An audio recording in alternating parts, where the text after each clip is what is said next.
Good night, Barbados. Good night. This is the Marcia Week Show, and we are coming to you live from Barbados. This is Marcia Weeks. Great to have you tonight. I'm seeing everybody's on.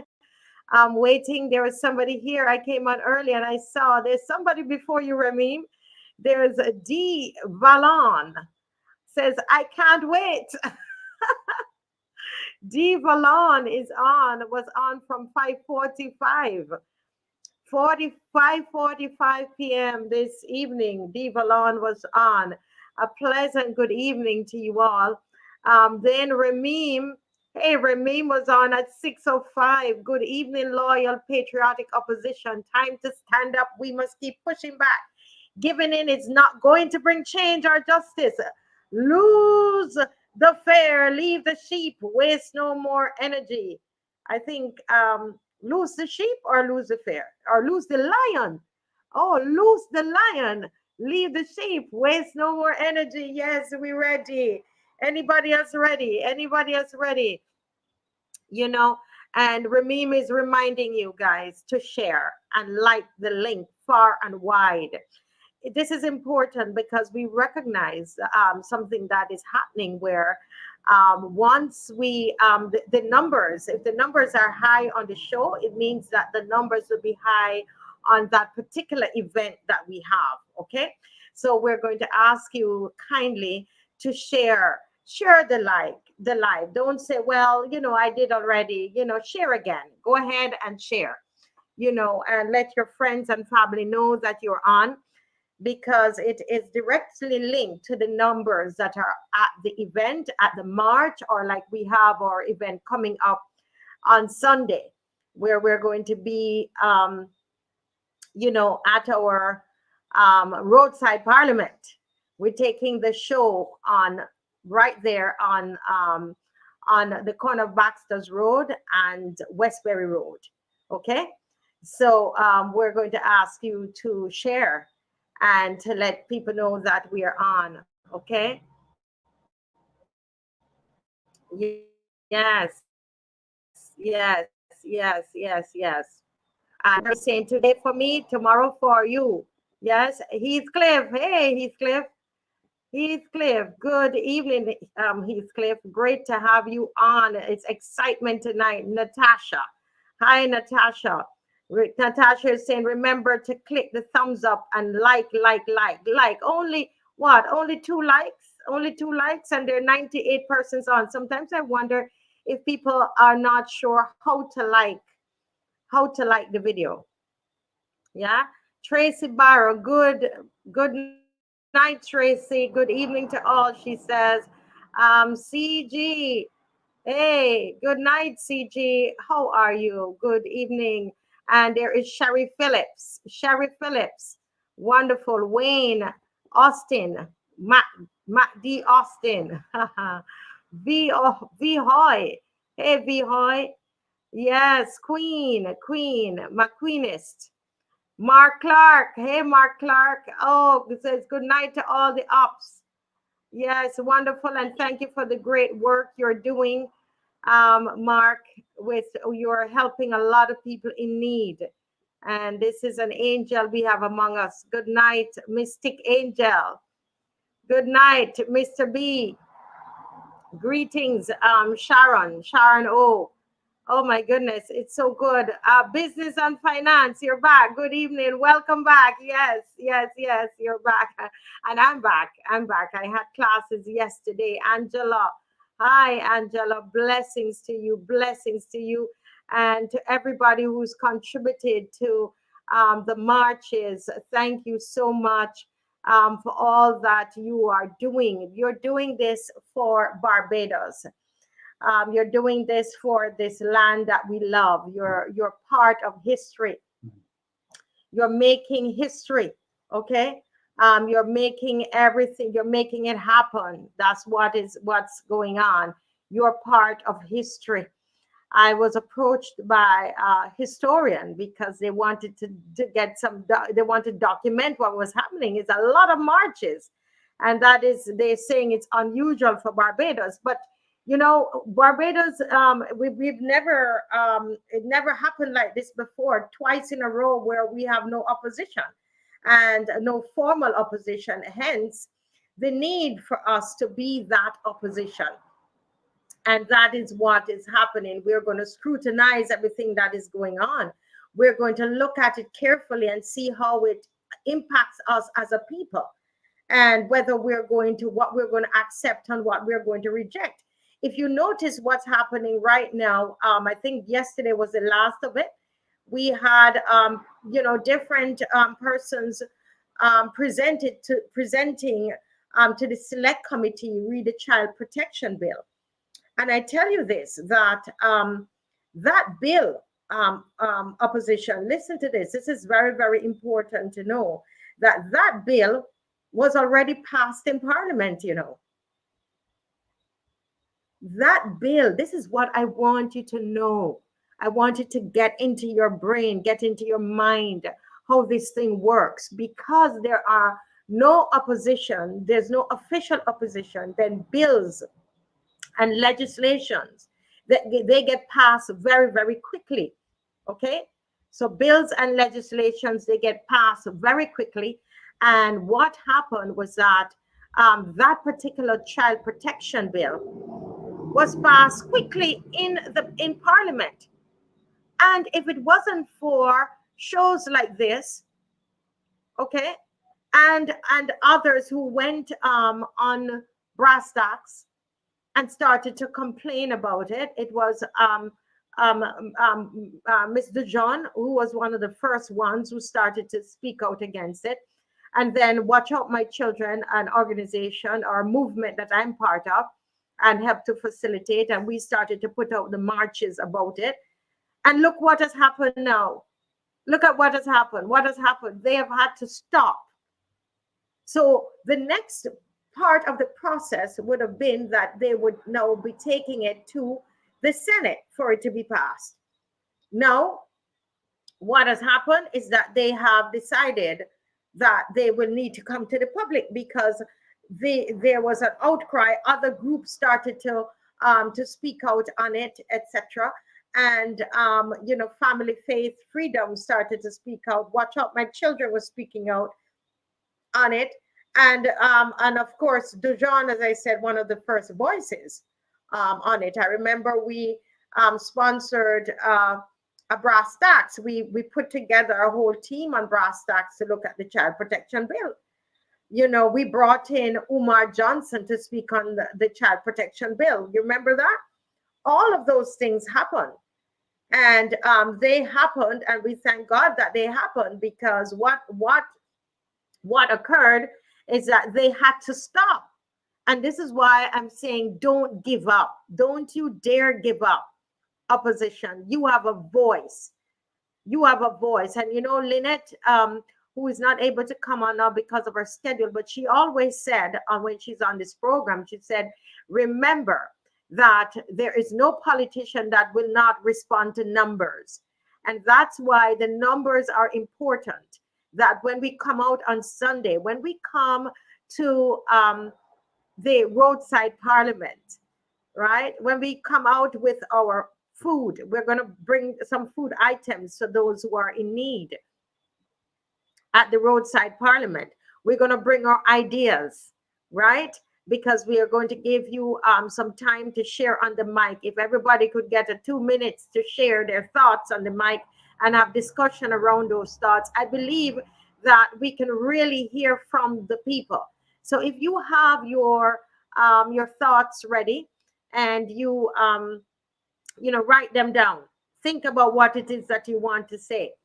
You might have something that is concerning you. You might have some solutions. You might have some solutions for what's happening in education. You might have some solutions for tourism. Whatever the issue is, I'm saying, come prepared to speak about that, because the opposition is not me, just me. It's not just Caswell. It's not just Kimar, right? It is not just Maxine McLean or Lynette Eastman or whoever you see come on the panel, Dr. Ferdinand Nichols. It's not just them. The opposition is you, Ramim, is Devalon. It's all everybody who's on here: Natasha C, Tracy Barrow, Sherry Phillips, Wayne Mac Austin, VI, Queen McQueenist, Mark Clark, Mystic Angel, Mr. B, Sharon O, Business and Finance, Angela Cox, Jeannie Motley, Everton Hunt, Hurricane Writer, Tyrone Nurse. You make up Mr. Maximus. We all make up the opposition. So when you come on Sunday, we are making preparations. We're asking for extra microphones to make sure that you're going to be able to share your thoughts. Yeah. Yes, the opposition. Yes, yes, yes. It is us. It is us. It is us. They're only 30. Okay, only 30. It is us, and it is made up of whether we voted BLP or we voted DLP or we voted UPP or whatever P, whatever it is, right?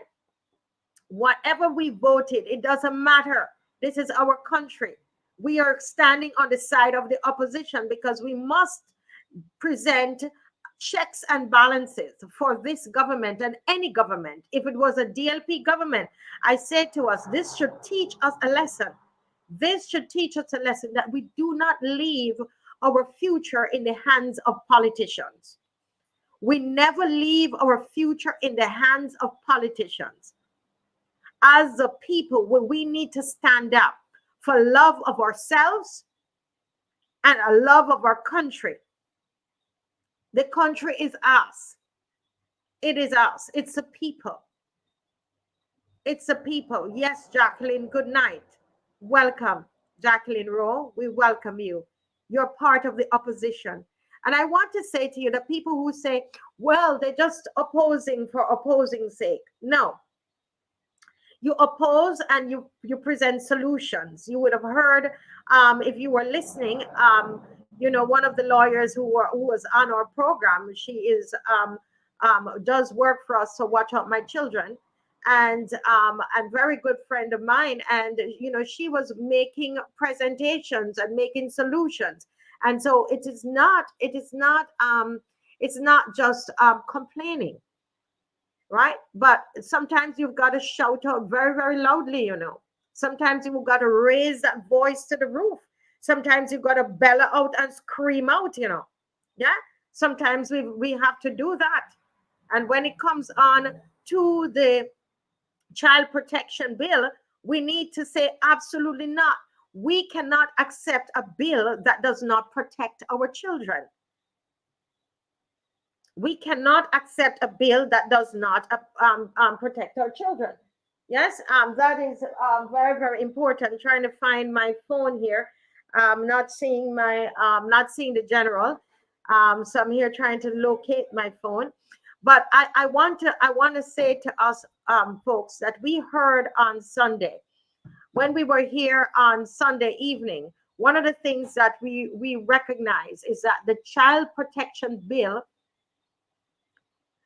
does not require any form of accountability from the state. There is nobody who can read a child protection bill and show me where the state is held accountable. However, we saw and we heard, based on Marsha Hines' account and also CASWELL Franklin, that the state has been the greatest offenders when it comes on to children and abuse of children in this country. A lot of the abuse of children has come through the state. Children in state care, whether it is children through the child court, or it is children that were held at the government industrial school. And as Barbadians, we need to say in no uncertain terms to the government of this country that we will not accept a child protection bill that does not protect the children of Barbados. We will not accept a child protection bill that will not protect the children of Barbados. Make it clear. Stand up and make it clear. Make it clear. This has to be something that we stand up for, because when you listen to them in Parliament, it appears to me that regardless of the presentations, that they intend to go ahead and pass this bill. And we need to say, at a minimum, the state needs to be held accountable. The concerns that the citizens, that even the Bar Association has, the Bar Association that is made up of the lawyers who are the ones who will have to adjudicate on behalf of whomever the clients are, whoever they are, they are the ones who will have to stand up in court and argue this bill, argue when it becomes law. They have a problem with the bill. And so as the opposition, we need to be very clear in what we are saying. We will accept a child protection bill that truly protects the children of this country. And we are not, and not go back on that. It has to be very, very clear, is what I say.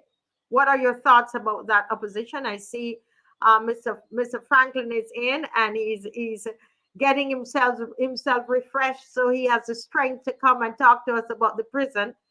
Another thing that we found on this, we uncovered right here, opposition, right here on this program. What are your thoughts about that? Are we standing strong tonight? There are 208 of us on here tonight. Are we standing strong and saying we are not going to accept a child protection bill that does not hold the state accountable? The child protection bill in its present form is saying that when a child is in danger, that they will remove the child from the parent's home, which they should if the child is truly in danger, and they will be in the care of the state. And it promotes the state. The children will be kept by the state, but there is nothing that holds the state accountable. Right? So they need to make sure, right? Make sure that I agree with you, Vihoy. Anybody else? Anybody? I want to hear your thoughts on it, because the opposition is not just me. It's all 207 of you on here tonight. What is the stance that we're taking about this child protection bill? What is the stance of the opposition? We need to come to some consensus on this, because they seem to be already of a made-up mind on what they are going to do. I heard that Trevor Prescott is saying that they should take into consideration what the people are saying, what the people are what the sentiments of the people are, and they're from different quarters. You hear from the Bar Association, you hear from Family Faith Freedom, you heard from the politicians, you heard from even the same child care board. There are different parts of it that there are issues with, and I think that we need to stand up, make a stance on exactly what it is that we are saying, and stick by that. Yes, Jacqueline. Yes, what is our stance? I've just got response from 2 persons out of 208. I don't want to go out on a limb by myself. I can't go out on a limb by myself and hold the government accountable. It has to be us. It has to be us as an entity, as a group, taking a united stance and saying to the government, "We'll and come again with the bill. Go back and take into consideration the concerns of those that have presented." Well, they have brought in persons from the community to present and to give ideas, but everybody who's presented that I have spoken to, they're saying that it seems that the government, this is just a sham. They are not very serious about this. And so I think that as a country, we need to say we will accept a bill that will protect the children of Barbados and not based on anything that's happening internationally. We're not going to accept a bill where the first few lines in there make reference to the international bodies. The first few lines in the child protection bill refers to international bodies and international guidelines. Our children, they don't belong to international bodies. They belong to us. They belong to us. They belong to the people of Barbados, us as parents. And therefore, any bill should be that we are writing to protect our children should reflect the views of the people in this country.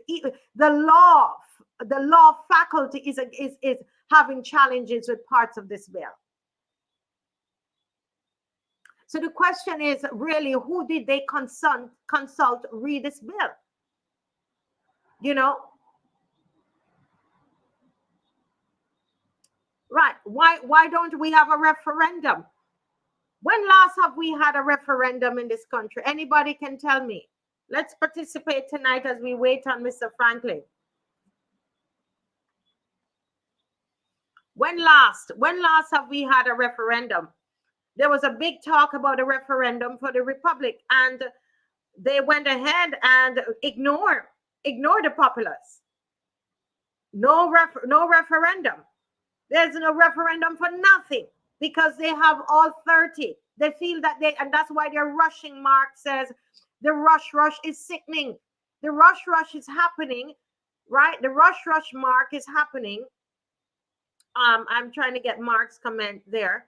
But the rush is happening because they know they don't have anybody to stop them. It's all 30 of them. And this is why whenever you see us come on, you come on so that you're educated on the issues, right? You're educated on the issues. The international government don't give us free passage to their country. Exactly, Joseph. Yeah. We need a bill, Mimi saying, that protects the children, full stop. Protects the children and not just protect the children from the parents. The parents are not the only predators. If you read that bill, you'd think that the only predators are parents. Huh? When you heard on this program, when the very people from the state, you know, are some of them are predators, right? Teachers can be predators. Okay. Yes, everybody. The bill needs to reflect that. Search for Truth says, isn't this consistent with the trend of taking away the rights of citizens all over the world and giving world control to a few people? You are so correct. And that's why in Barbados, we're saying, hell no. Hell no. Not our children. Not our children. No referendum. They don't want to have any referendum. They want to do as they please. And that is why programs like this is important. Yeah. And Mr. CASWELL is getting ready to come on. And you would see why this program is so important. And why when you have persons who are going to, in the media, who are going to, going to write the truth and write what is actually happening, like the Maria, I think Bradshaw is her name, from the Nation, who wrote about the prison and so on. You know, you need podcasts like the Marcia Week Show, and you need the media to get involved. The media is part of the opposition. Tyrone says the removal of the children is not about our children. It is the ones that have different feelings about who they are. Okay. Oh, I see what you mean with that. If we, the Hurricane writer said, if we the people find that the government is not listening to the people, then the people must be prepared to shut down the island to turn them around. Hurricane writer, I so agree. But all 230 of us on here, we have to come into agreement about something like that. It can't be myself and CASWELL and Kimar and Hurricane writer and a few. No, it has to be, we have to come to consensus. And this is why we're meeting. Yes? Yeah. Somebody says, I read the article in Barbados today, and let me say, I have no confidence in the Parliamentary Council. Yeah, Sean Rain Bell. Who's that? Okay.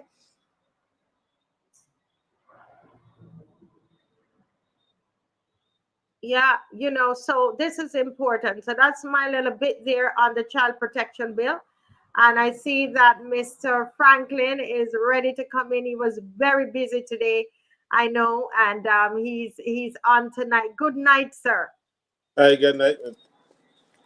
Oh, today. I got home a little while ago. It was dark, but Snow still needed her walk, and she kept bare noise. You won't be able to hear me on this thing tonight if she can get her walk. She would have created a ruckus. So I had to take her and then come back quickly. Yes, yes, yes, yes.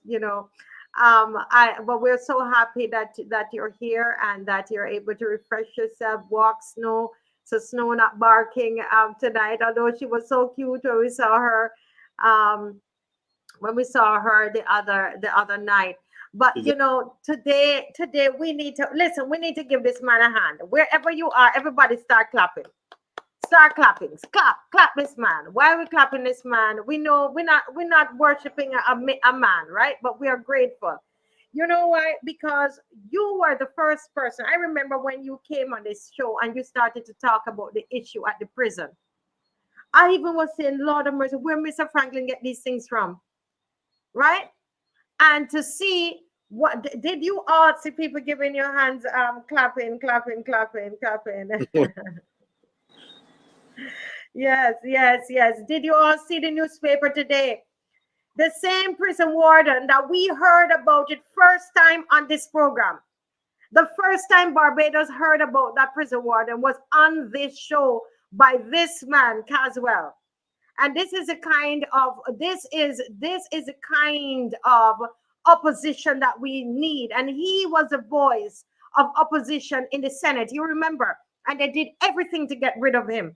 But we thank Almighty God that he has opened this platform, that he has this platform to speak on, and in the newspaper and whatever other media as well. But I am so grateful, sir, that you are on this platform, that you could educate us about what is happening. Because when I read it, I said, yes, we know about that. We were educated about that. And this is why this show is important, and why you need to, yes, Sonia said she saw it and she laughed. Yes, yes, yes, yes, yes, yes, yes, yes, yes. Everybody giving you clapping hands. Yes, everybody. So, Mr. Franklin, talk to us about what you saw in the newspaper, and give us, anything else. We open, we ready. Give us the scoop. but when the reporter found out, um, she called me because I represent a number of prison officers. Some years, prison officers didn't have the right to join unions Mm-hmm. because the government back in 1982 took that right away unconstitutionally. I was fighting for years, telling them that it was wrong, but the prison officers didn't even believe me. Wow. We took it to I convinced some of them, and we took it to a lawyer, and the lawyer looked at me and said, well, they told the truth. The four of us there in that room, he said, this case doesn't have any merit. I said, I don't ask you if it got merit. I want you to file it, because I can't file it. I'm not a lawyer. Mm-hmm. You just argue what they tell you. And he did, and we prevailed. So the prison officers can form unions or join unions or whatever. No, Wow. because How long ago was that? But so you stood up again, Mr. Franklin, you stood up for the prison workers, and you insisted that they needed a union, and they have a union today. They can join a union today. How long ago was that? well, in 1982, the right was taken away from them. Because I remember when I first joined NUPW back in 1980, Mm-hmm. prison officers were members of that union. And Tom Adams, as Prime Minister, listened to a few prison officers and said, well, give them an association. They like that. They like that. They become president association, that kind of thing. Mm-hmm. Not realizing that when he gave them an association, it was just a tea club, because Right. they cannot represent um, workers have to have grievances or display Mm-hmm. matters. They couldn't approach the government and ask for a wage increase or anything like that. They took away all their rights. Right. They could not be associated with another union in Barbados, or they could be dismissed from the service and lose their pension. Mm-hmm. Mm-hmm. All that was done in 1982. I thought it was wrong then, but I didn't have Unity Workers Union at the time, and I keep lobbying for them, but I didn't have anybody. So then when Unity was formed, I remember speaking to the president officers at a meeting. I Yes. was invited to speak to them. The meeting was held at NUPW auditorium, and I spoke with them. I told them, look, what was done to you was illegal.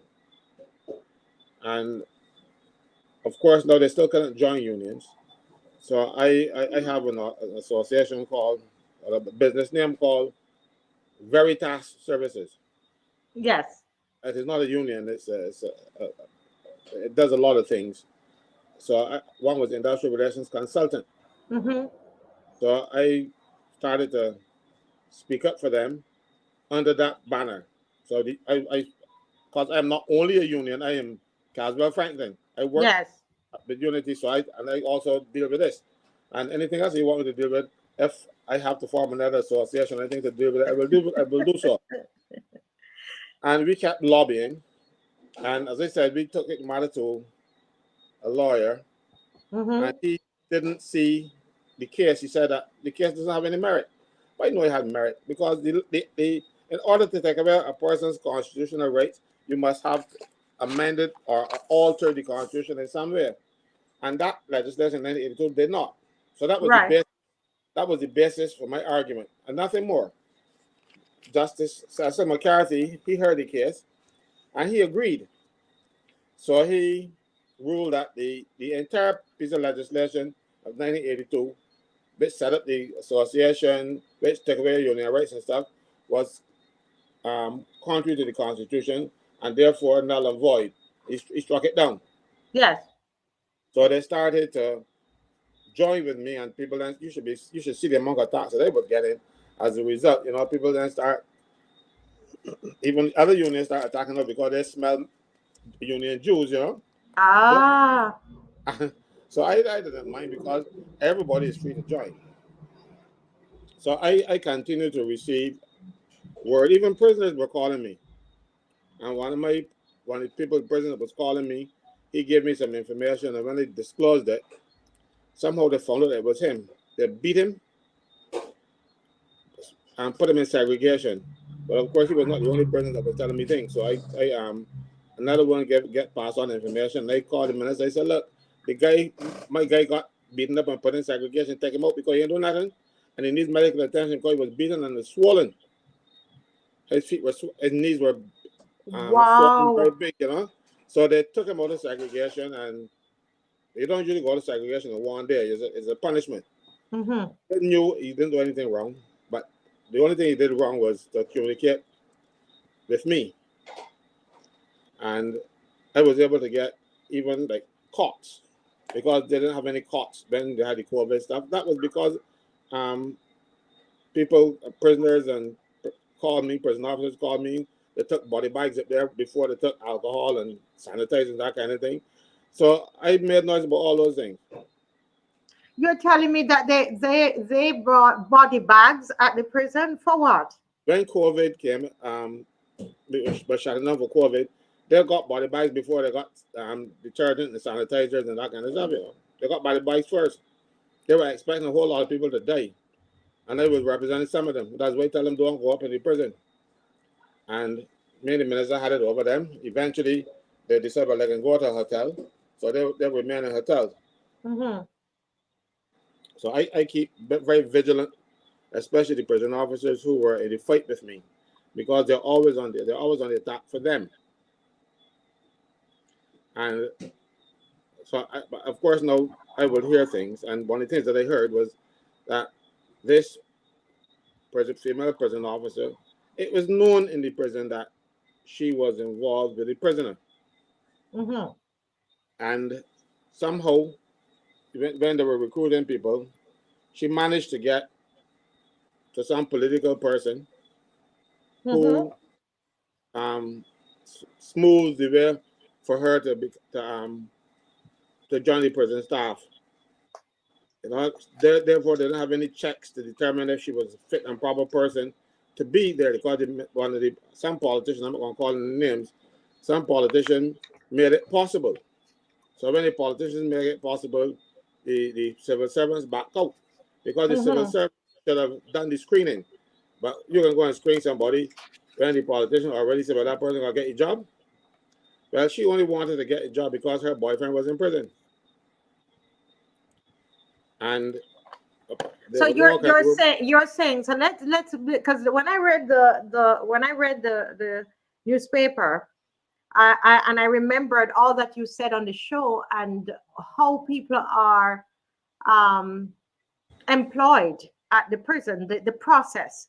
I'm thinking, why should she be the only one who have to resign? Because you're saying that it is at the behest of certain politicians that it appears, or you're alleging that that's how she got the job. So I'm trying to understand that. That's the information that I have. But it isn't only the politician that should resign too, you know, because there were prison officers who were aware of who she was or who she is and did not disclose that to the authorities. Instead, they use it for sexual gratification. I don't understand. So because they knew something about her, you're alleging that they use that to you know, because they knew that, leverage. So then as a leverage. And at least 3 of them that I know of, at least that have been reported to me. Yes. They abused that girl, so she's a victim too. In this regard. So we have prison officers, at least 3 prison officers. There are politicians involved in this whole thing. You know, yet still we only see, she's the only person who the newspaper said has resigned. That because nobody has disclosed what happened, how she was able to remain in there, even though it was known to several prison officers who should have reported to the superintendent what they knew. But instead, rather than report it, they saw we have to get some sex. So let me report that in. Oh wow! Come a little closer to the mic again. Come up. So this is guys. Are you hearing this? Go ahead. You know, so they abused that young lady. I am sorry for her in that regard. I'm not sorry that she went through all this ruse to get into prison to be close to the one she loved. That's really love. I ain't going to prison for a fella. You know? But then I said that the fellow was so ungrateful. After she do all of that to get into prison, he said he can break out. He was the guy who jumped out of the hospital and broke his 2 feet. So he got run. And that is where, and so when I heard the minister talking about there's going to be an investigation, he likes talking too much, but he don't say anything. Because I said, look, if you want to have an investigation, and you heard, because they heard me, they should have sent the police and said, CASWELL, be here, you got some information, what it's about. At least let me hear the information you got, then we will work from there. No, they won't quite it, because they would have done the wrong thing. They would have gotten involved. And this is not the first time that politicians get people employed, the wrong people employed, because the newspaper said that I said another government department. I didn't tell them another government department. I told them the registration department. Because court marshals were employed and sworn in, appointed and sworn in, before they find out that they had criminal records. So it is political interference. And each time it happens, it is because of politicians. If they had allowed the system in the public service to work, where the senior public officers would do the investigations, ask the questions, that kind of stuff, those people would not have gotten it. If they were gotten it, they would not have gotten it with such frequency. But the senior public officers refused to do their job, because if they do, they're going to be looking for jobs, because the politicians can get on them. That young lady had no right in prison other than an inmate.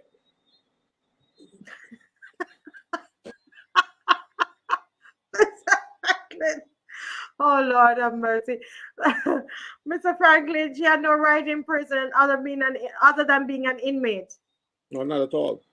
But you can go and talk to your politician friend, and the politicians must look, they have enough to do. Mm-hmm. They should not be getting into other people's areas because they're clearly not doing theirs. Mm-hmm. You were talking earlier about the child protection legislation. It is a done deal. It is only after they have some pushback that they pretend that they're going to have committee meetings and all kind of stuff. What they're doing now, they should have done before it went to Parliament. I'm making people aware what they intend to do. The committee system in Parliament in Barbados has never worked. So it is basically a done deal. A done deal. That's how it sounds. That's what it sounds like to me. And this is why It's a done deal. I'm saying to the opposition, tonight, I mean, listen, let us listen carefully, not because it's salacious and prison officers are, getting sex from this and that. And it sounds like, one of my movie scripts. Not because of that, but listen intently to what Mr. Franklin is saying, because I think that there's a stance that we need to take coming out of this. And Mr. Franklin can guide me on this. But I'm saying that I think their investigation needs to reveal the process under which that young lady got that job. It must. You think so, Mr. Franklin? It must, because it's a national security issue. It's a national security issue. If you could bring people into the prison who should not be there, and to consort with prisoners, their intent was to get into there. They could get people to come into prison and break up people too. So prison should be a security. I know a lot of things, but what that going on in prison, I do not repeat them publicly because of this situation that is in the prison. But this one that is happening now, this will not cause any. What I'm saying will not cause any national security issues. What can happen is that if you allow this type of behavior, then all discipline and in the prison itself will break down. Everybody will know what's going on in the prison, because I remember the telling me giving prisoners cell phones and all kind of nonsense. When you give a prisoner a cell phone, the prisoner always should be standing next to him. When he's talking to his mommy, "Hi, mommy, I love you," that kind of stuff. If I tell me, he said, "Well, I want you to hit this boy for me," the prison officer will be there. But they don't do that. They don't monitor them that closely, but they should be. So what I'm saying is, if they go through the process of finding out how this young lady, the one who resigned,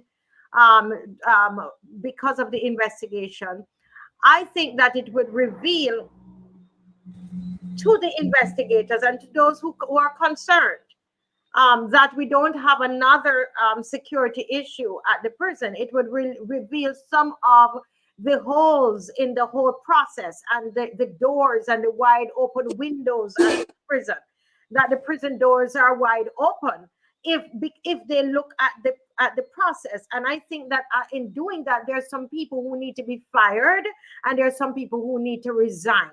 That's what I'm listening. That's what I'm hearing from you. Look, those people are put in prison not to go in there and let the girlfriend come in with them and all kind of stuff. When something like that can happen, it should be an investigation. It shouldn't be the minister getting up on TV talking rock.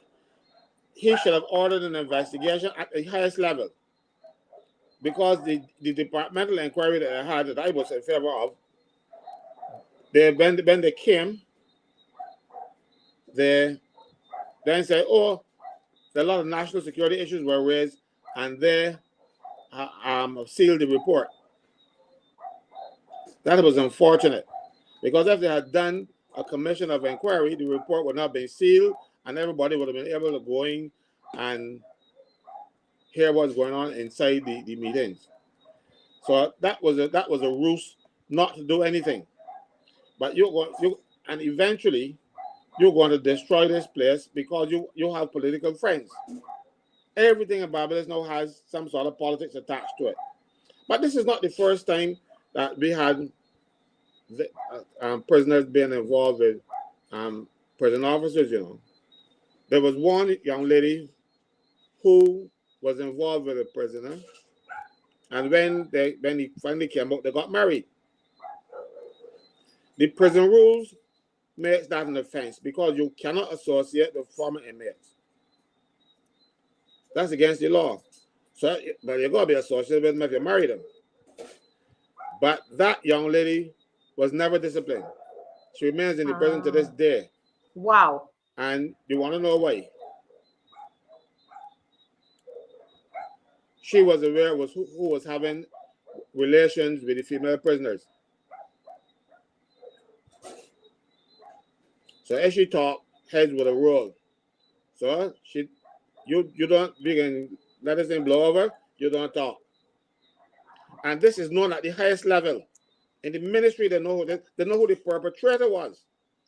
They don't know that he actually then it was a Jamaican prisoner who got pregnant, by the way. And in the end, she blackmailed the person for 70,000 Barbados dollars, a loan from the Republic Bank. I get my information, trust me.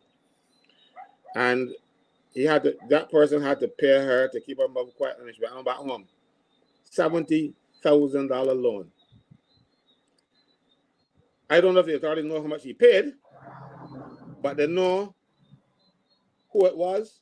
They know the name of the prisoner, they know the name of the perpetrator, and they know the name of the person who would escort the female prisoner from her cell to the location where she would have been abused. All this is happening in Barbados, I got up in the Senate one day and I was speaking on the prison and I call it Dawes Brothel.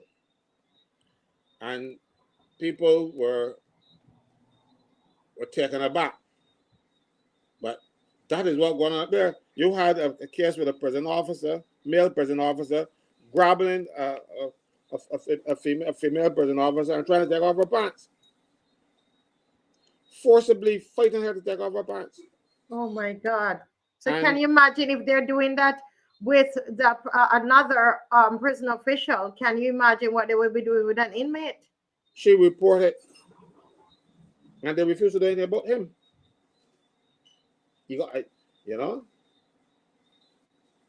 The other one when they were trying to injure or something, another female prison officer, they brought a man and secreted him in the cupboard. And when she went to change her clothes, the man came out the cupboard. And the guy who did that, the prisoner who did that, he got off. They made a good report on him, and he got off for time off for good behavior.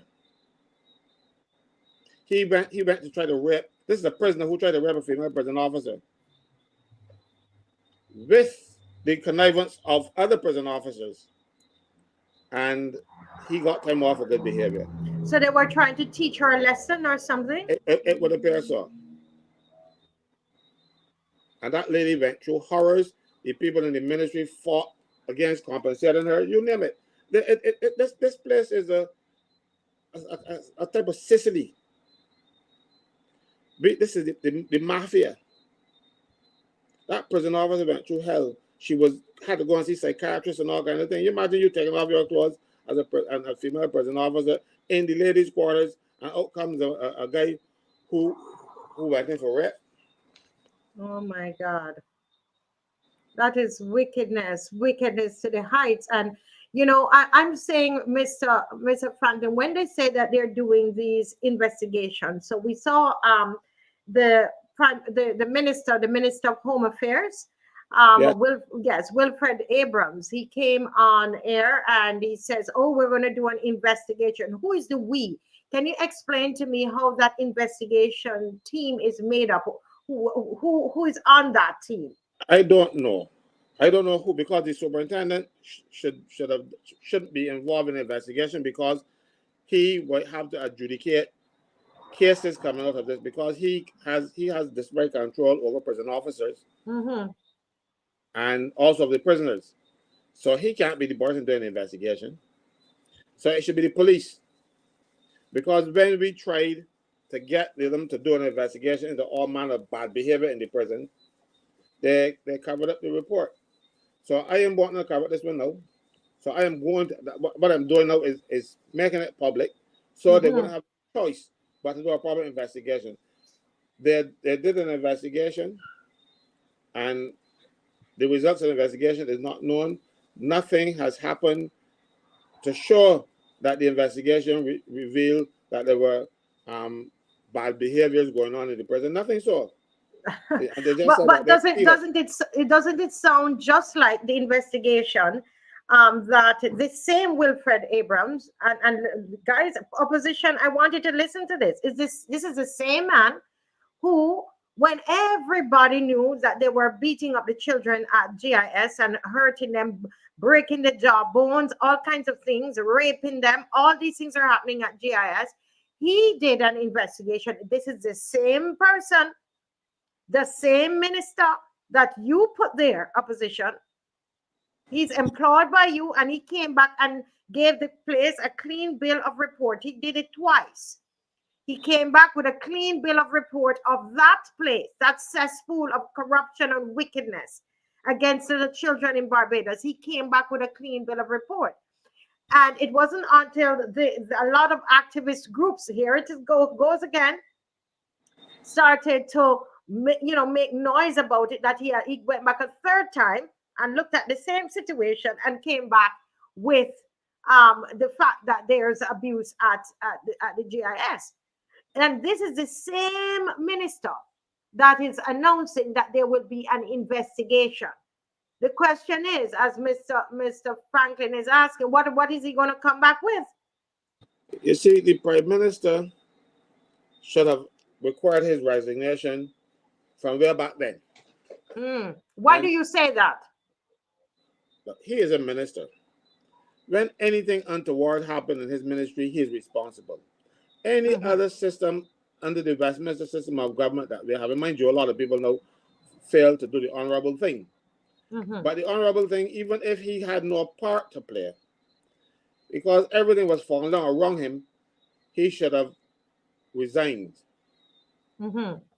He has not done so, and the Prime Minister has not fired him.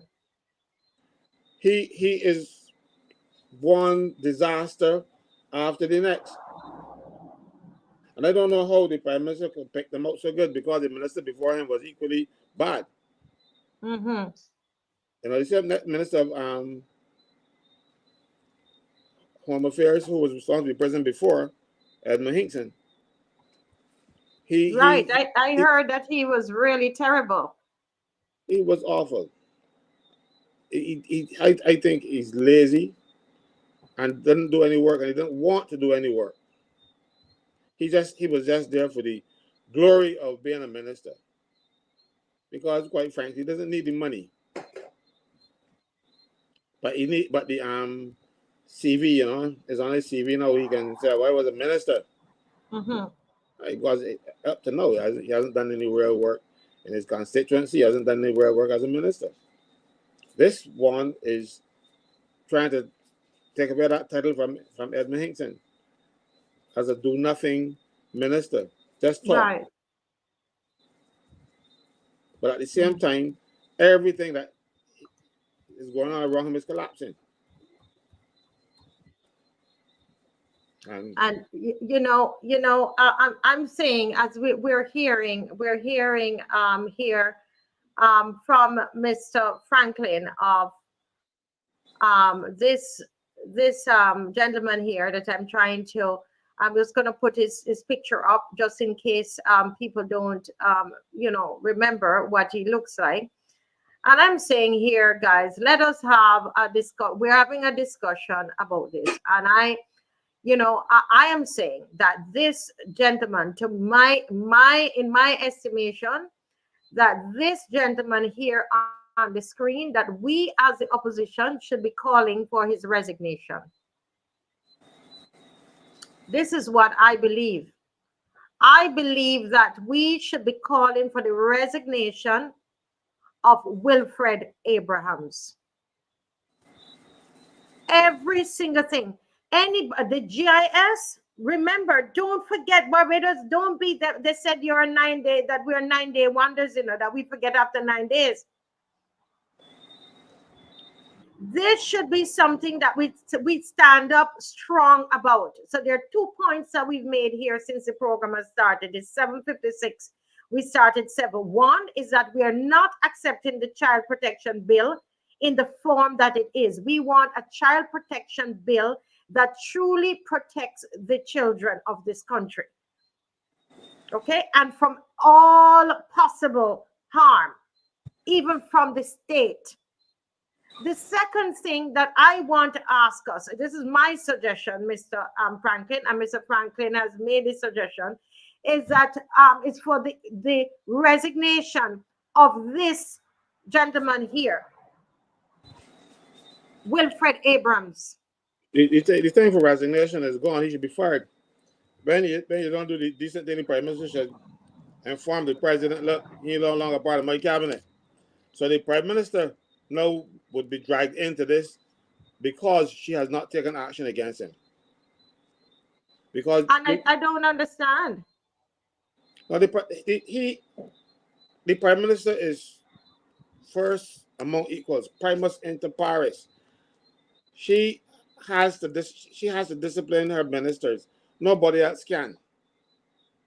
And when you have fallen below the standard, then you go by your willingly, or the prime minister should take you out.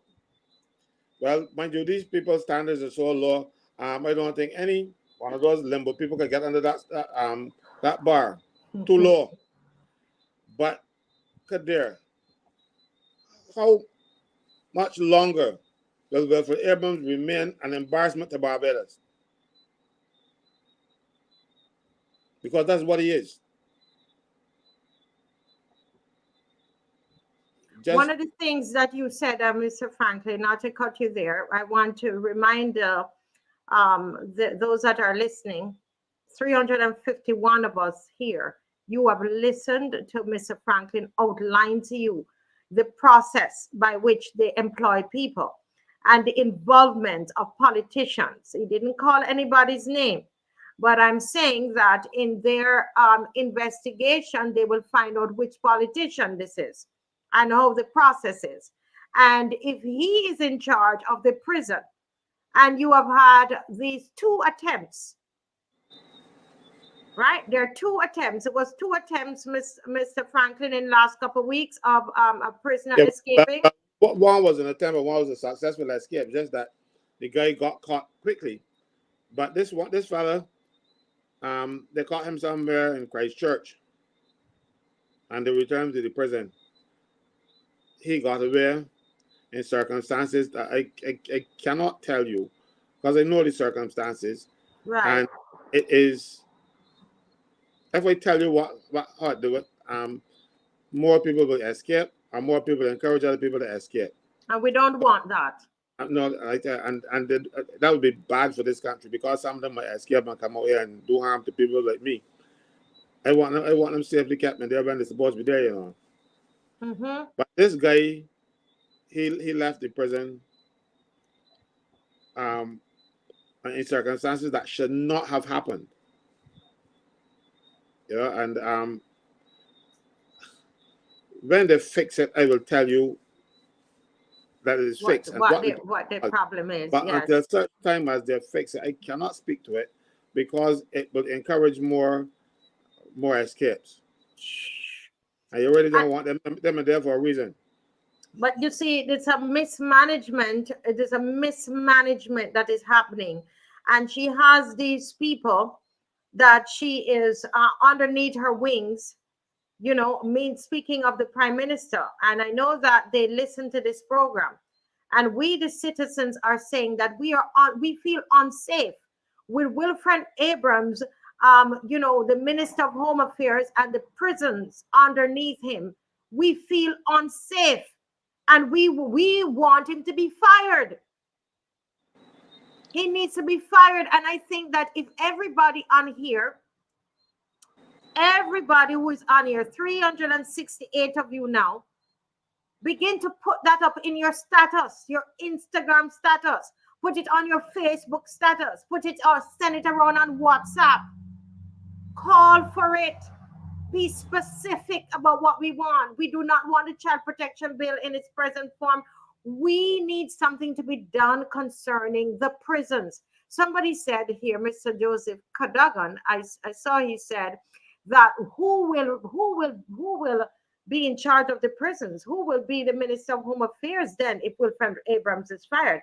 You keep hearing people saying these things. Am I misunderstanding Joseph? Is he saying that there's nobody else that is competent enough to do this job, Mr. Franklin? Look, all the minister has to do is to allow the permanent secretary to do their job, and make sure they put permanent secretaries in place that don't have the political connections either. The problem in the public service is that every permanent secretary, deputy permanent secretary, head of department, and deputy head of department, the prime minister must sign off on the appointments. That is not what the Constitution says. The Constitution says she must be consulted. Consulting don't mean that the prime minister makes the decision in law, but in practice, that's what happens. That is why you have some of these duds in the schools now, and you have to wait the prime minister sign off on them, and then tell people a few minutes before they're ready to turn up for go to school that they're going to the next school, that kind of thing. Because all of this is the failing of the government, and because they want to get involved in things that should not concern them. Recruitment should not concern them. Mind you, I have no difficulty with you suggesting to a person, well, look, there are some vacancies and you could recommend somebody for it, but you don't say this is the man. Because I have known of instances where people were given a positive recommendation and didn't get the job from a minister. Because when the people did the due diligence, the person did not meet the requirements of the job. No, it don't work so anymore. Minister said this body get a job, this body get a job. Well, tonight we are calling for the removal of Wilfred Abrhamas. I think that enough is enough. We have seen what he did, the debacle at the GIS. We've seen what happened there, and to this day, those persons, we have been told that those persons that ill-treated those children, some of them were promoted. Promoted. What do you say, Mr. Franklin? I said promoted. Born wounds on the child's belly, took her foot off the ground and had the other foot on the child's stomach, and she got promoted. And the lady who begged her not to do it got fired. Because the lady who begged her to do it was a maid, a temporary maid. I saw the other day in town, she's still unemployed. Thanks to what is so-called the Personal Administration Division, they call it PRC or whatever they call it these days. But they refuse to do the investigation and do anything about these senior civil servants who abuse people. Because you will hear when you go around the table, when you mention it, a lot of cackling happening because people know of these situations, but nobody does anything about them. I'll give an example of one. Some years ago, a man was trying to leave Barbados, but he looked a little fat in the downstairs, and the police think no man ain't got like empire like that. So the police figure he carrying something, but the police can't just grab you at the airport and search you.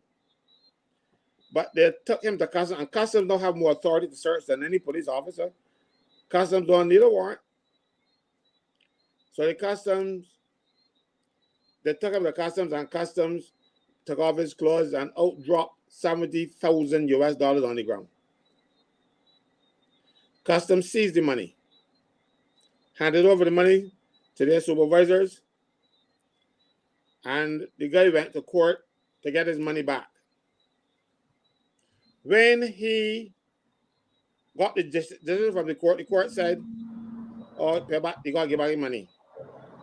And the person who stole that money brought back 140,000 Barbados dollars. The man said, "No, I want my US.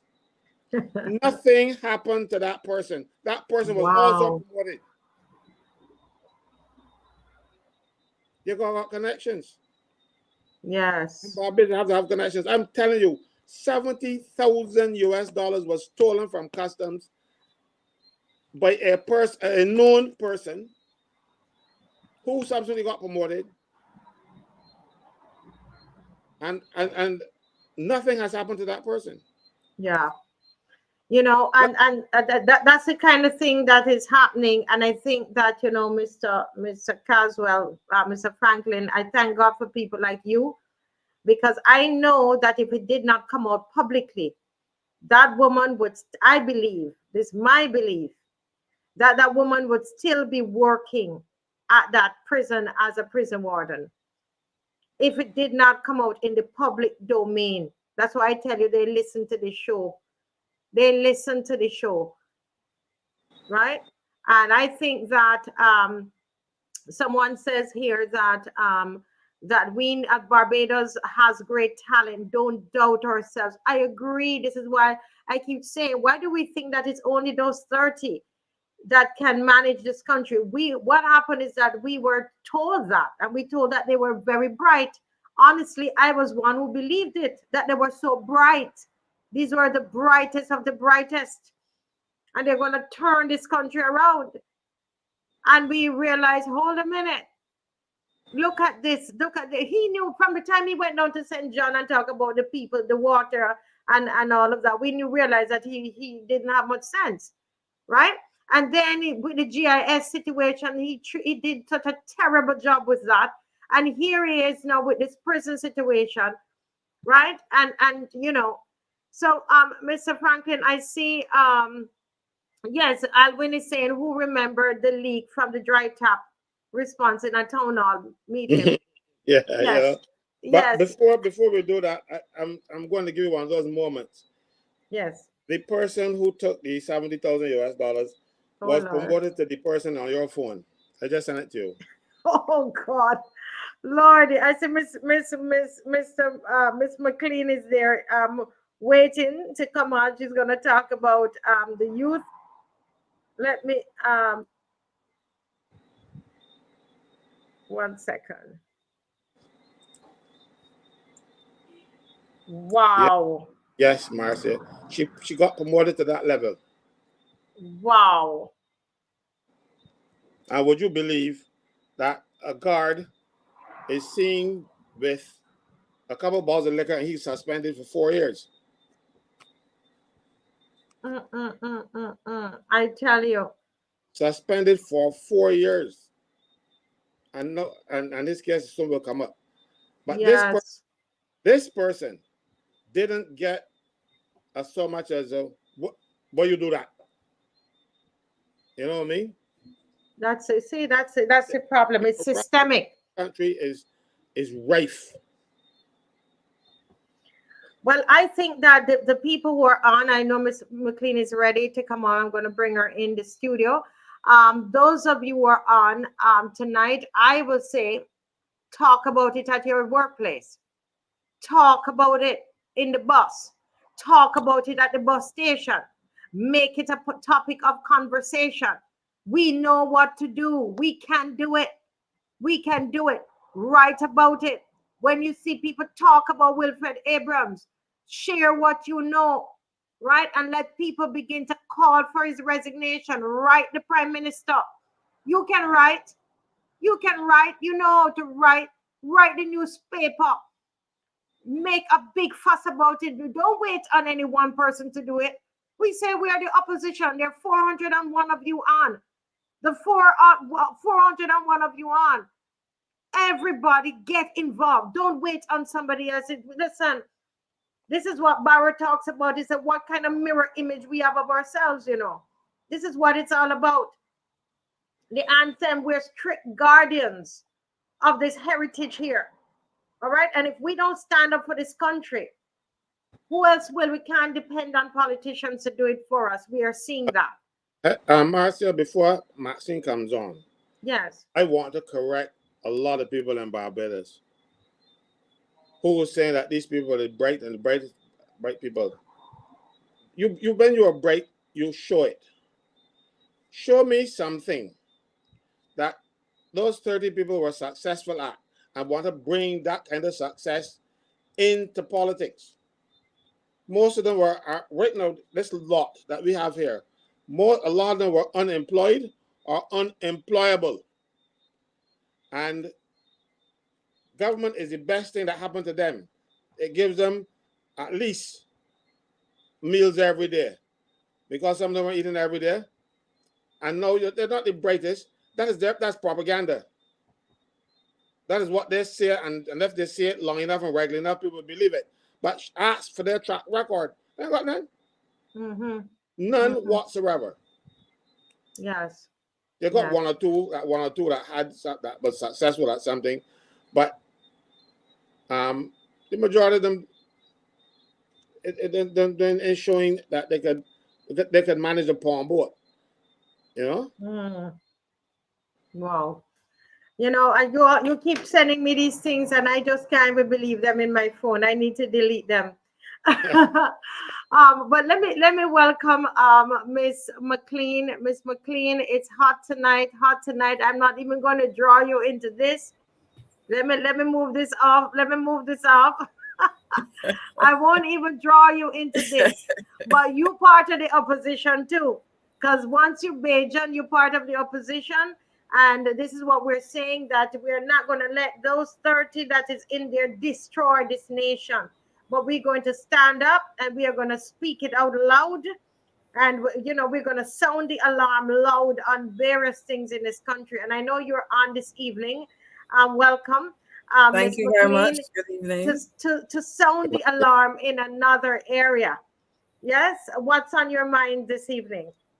Well, a lot of things. And as I listen, I wasn't on from the beginning, but as I listen to you speak to the problems at the prison, I think of the several young people there. I mean, I am not sure if Caswell has a number, but I can bet you there are probably over 30 young men in prison charged with murder, and that is that. And I think that might be a conservative number, and that for me is extremely scary.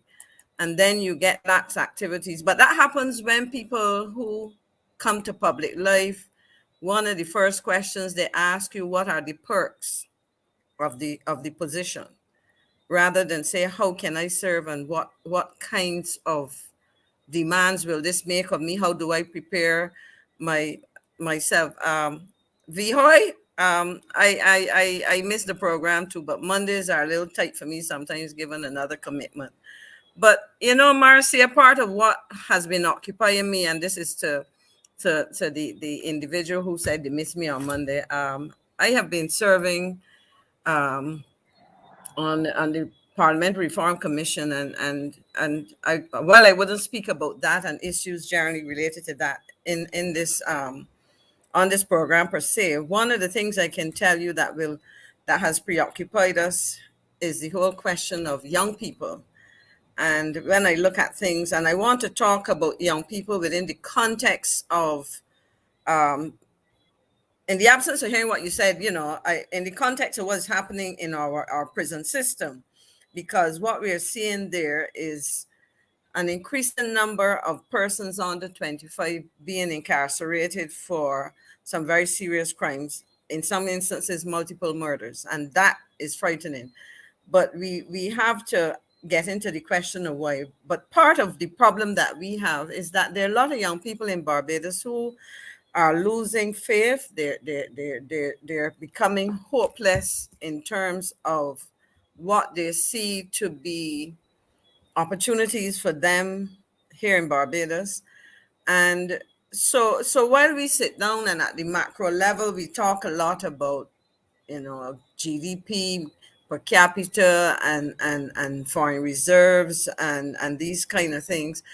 I think that we in Barbados, at the level of government, and the private sector and non-governmental organizations as well, we have to really sit down and ask ourselves, what exactly are we doing to create opportunities for our young people? And I want to touch on what I might consider some broad solutions or broad issues for contemplation. And hopefully, Marcia, sometime you can get some young people to come and spend some time talking to us about their perspective of what's happening in this country, and what they see as some of the solutions for them. But when I look at tourism, for example, and I believe we have attempted to analyze that, to kind of contextualize the sector, what's happening there. But for me, for many years, I have observed tourism, and a big concern that I have is that an industry, a sector that has continued to get significant incentives. In fact, when Caswell was speaking, I went and I looked at one piece of legislation, and there's the Tourism Development Act, and then there's Special Development Areas Act, and those things capture a range of incentives provided to the tourism sector. Mm-hmm. And at the same time, when we look at earnings and so on, we all hear about the level of leakage. In other words, the gross revenues that or receipts that we get from tourism um, is one thing, but when we look at the percentage of that that either goes back out or never comes in because of how payments are made or whatever, to pay for imports, to pay for services generated elsewhere, the question that I would put to us here in, tuned into the program this evening, to officials and to anybody for that matter, what efforts are we making to ensure that the entities that have received significant incentives are Mm-hmm. that is a level of reciprocity then? In other words, to what extent are businesses in the tourism sector, let's say hotels, restaurants, and other entities that benefit, to what extent are they seeking to source inputs to their businesses from local channels? Let me use the hotel sector, for example. Hotels offer meals, they offer entertainment, they have furnishings, whether it is, furnishings and what they call soft furnishings, such things as artwork, craft, and that kind of thing. And the question Mm-hmm. is, to what extent, when you are doing, let's say, interior decorating of a hotel, are you utilizing the talents and the products and services of locals, particularly younger people?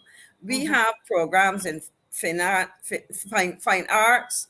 We have programs in art, in theater, in dance, in music, whether it is at the level of the Barbados Community College or the University of West Indies CASWELL campus. Um, and so the question really and truly, what responsibility do these entities in tourism have, for example, to provide opportunities when they are accessing incentives, Mm-hmm. particularly tax incentives, where in essence, because you get a write-off of 150% of your interest, let's say on a particular loan or investment, or financing of a particular activity. And I'm not going to get too into the specifics. People can go and look at the act and see, or we can come back to that later. But having gotten those incentives, what it really translates into is a tourism company, a company that benefits from those development concessions or incentives, is able to save significant amounts of money. And the question is, and those monies, if they had to pay the full expense, would have been money going into the treasury to support, education, investment Mm-hmm. in training for small business, on young entrepreneurs, whatever the case may be. So I am suggesting that a critical consideration is that there must be some formal requirement that these entities, in fact, not only on paper, but in actual fact, have a corresponding responsibility to support local, when they get these kind of incentives. And that is one of the avenues through which we can create some opportunities for young people, particularly those looking to, to get into business using whatever educational skills and talents, whether it is persons in agriculture growing non-traditional crops that may be consumed in hotel restaurants or standalone restaurants catering not only to locals but to tourists and so on, to artists who have paintings and other forms of creative expression, which can add to the decor of these accommodations and so on. Correct. And I really believe that we haven't spoken enough, and that's just one sector, Miss McLean, I just want to say something here. In agreement with you. There was a film company. As you know, I'm into films, and so there's a film company that was coming to Barbados to do a film for Netflix, and they would have gone through, the channels of culture and tourism and so on, and they ask for service providers. And this woman, she looked at what was presented to her, and because she knew me, she reached out to me, and she said, "Marcia, can you find like regular people that would be able to we can rent artwork from, regular people that we can can do meals, can do craft services and all that." And and actually, about that, and so we created a Yeah, I list. remember. Yeah, we We had to created a drop a list, list. a Yeah. drop a list, and there were some other things, requirements I won't say on air, that they wanted. But I'm listening to you, and I'm saying that when I gave her the name of an 18-year-old artist in Barbados, 18 years old. And that guy was able to make some money of paintings. His paintings were hung up in our studio at our school, and nobody was buying them.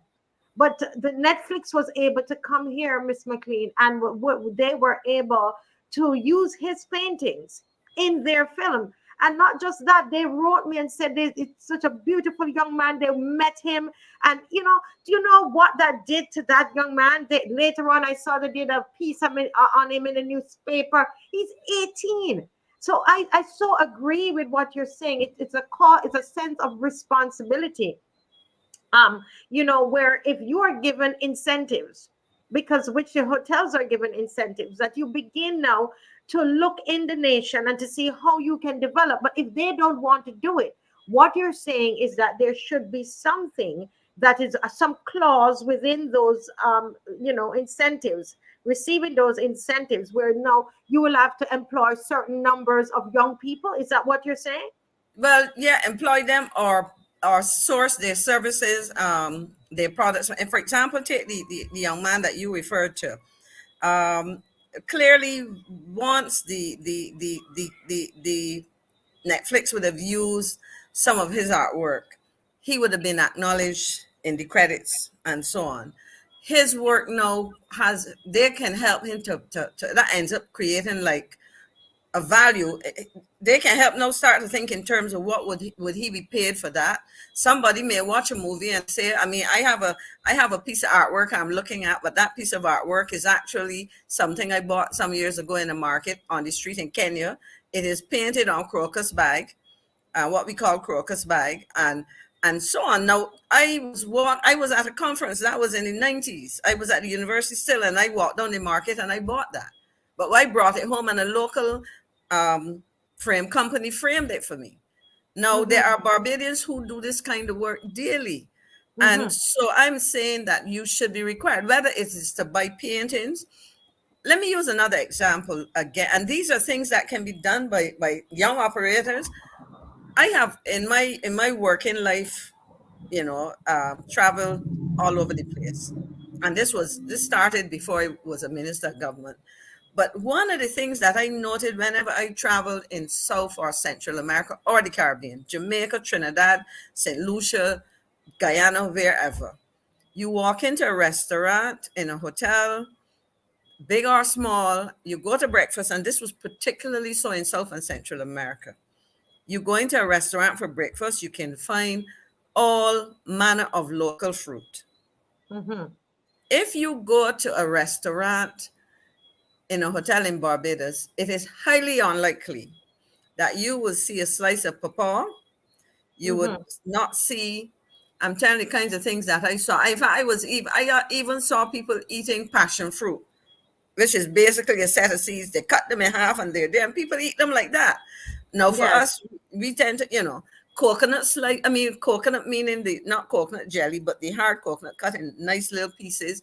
The point I'm making is that I can take you to any one of the countries that I had gone to, and you can find on that menu where there's breakfast, particularly breakfast. I found where there were buffet breakfasts, that you could sample the range of local fruit there. Now, a chef or whoever manages a kitchen in a hotel may tell you, it's going to cost us too much money to have somebody slice mangoes.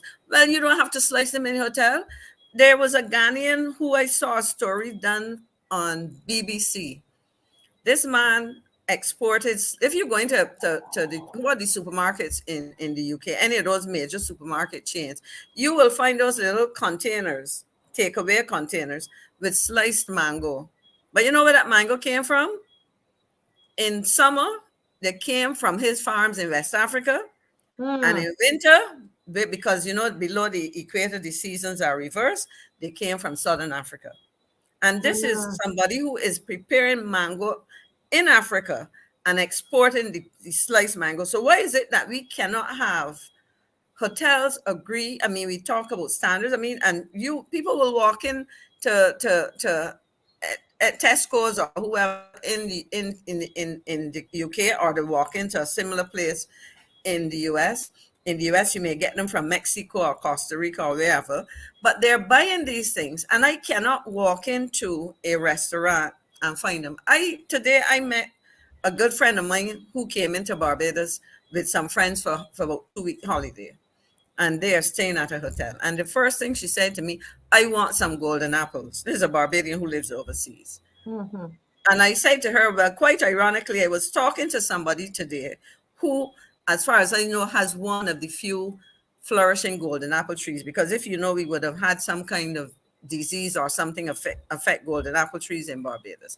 But the point I'm making is that in the same way you have a range of other fruit that people can prepare under proper conditions. I mean, the standards are set, no problem, and you deliver them packaged to a hotel where they can put them on their menu, and it creates during the season. Let's say it's mangoes, it's guavas, it's Whatever is in season. in season, and you do that. And the thing about it is, when you check the nutritional value of these things, that's important. That's agriculture.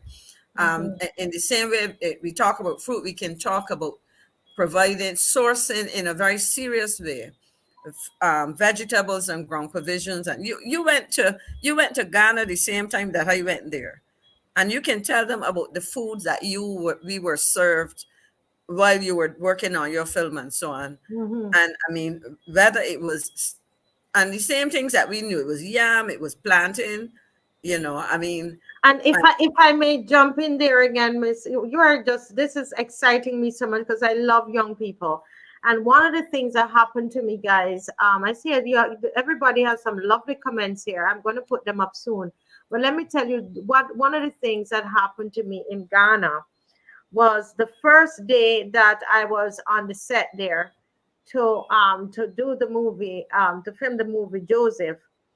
I saw the numbers of young people, Mr. Franklin, that were on that set. Most of those young men that were on the set were like about 18, I would say probably could be between 18 to 21.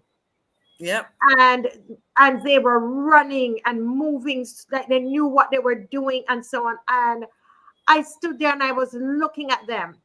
I'm the director, I guess they were wondering why I wasn't doing for the first couple of minutes or so. Almost like I was lost. I was just looking at them, And eventually I just kind of leaned on the wall and I started to cry. And the tears were coming down because the impression that we get of Africa, that people are lazy and all of that. And to see these young people, they had this opportunity and they were serving me as a black woman. Yes, ma'am. No, ma'am. How can I help you? Do you want some coffee? They were well trained.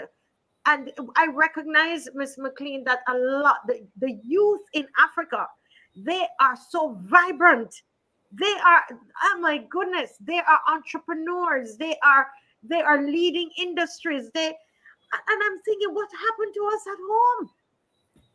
I actually, I you think just raised. Caswell is saying something. Hold on a minute. Go ahead, Okay. I Caswell. said because we have a government that thinks that providing opportunities for young people is to give them a weed whacker and some rakes and then a record stuff alongside the road.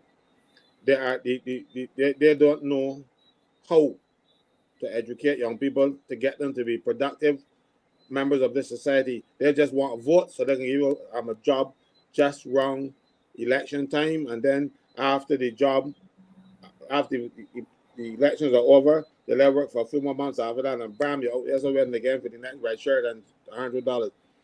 Oh, by the way, I sent both of you a little cartoon on your phone. I saw it. I'm gonna I try have to to get look it. for Yes. it. But I have to- I want to touch on what Caswell just said, because this is a conversation I have had with persons.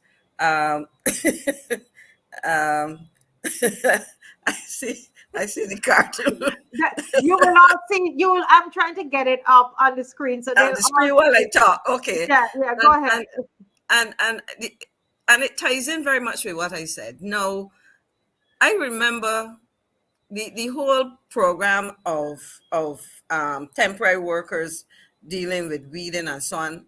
Anybody would argue that has been used from by different governments. But I saw this thing taken to the extreme during COVID and after the ashfall. Now I go to Brandon's Beach, and anybody who knows the stretch when you turn off the Spring Garden Highway, come down into Brighton, turn left, or as it says, turn south to go to the car park and so on. By the bar that's there. It's a very short stretch. And morning after morning, I saw about, well, first of all, at the beach, they used to have at one stage about 40 young people, because I started counting them, congregating on the beach where they already had NCC workers. And then you had with the ashfall, you had maybe seven or so, 6 or 7 persons in I don't even know if that's 400 yards, morning after morning. And my response and my comment to persons is, why are we doing this to these young and not so young people? Because at the end of the day, my thing is, if you are working with in this case with a hoe and a rake and a whatever, why can't you be given an opportunity to go and do some short intensive courses in agriculture, cultivating, some of the same things that I'm talking about, creating an opportunity. Now, I heard the minister speaking recently of the Minister of Agriculture speaking of a program called Feed.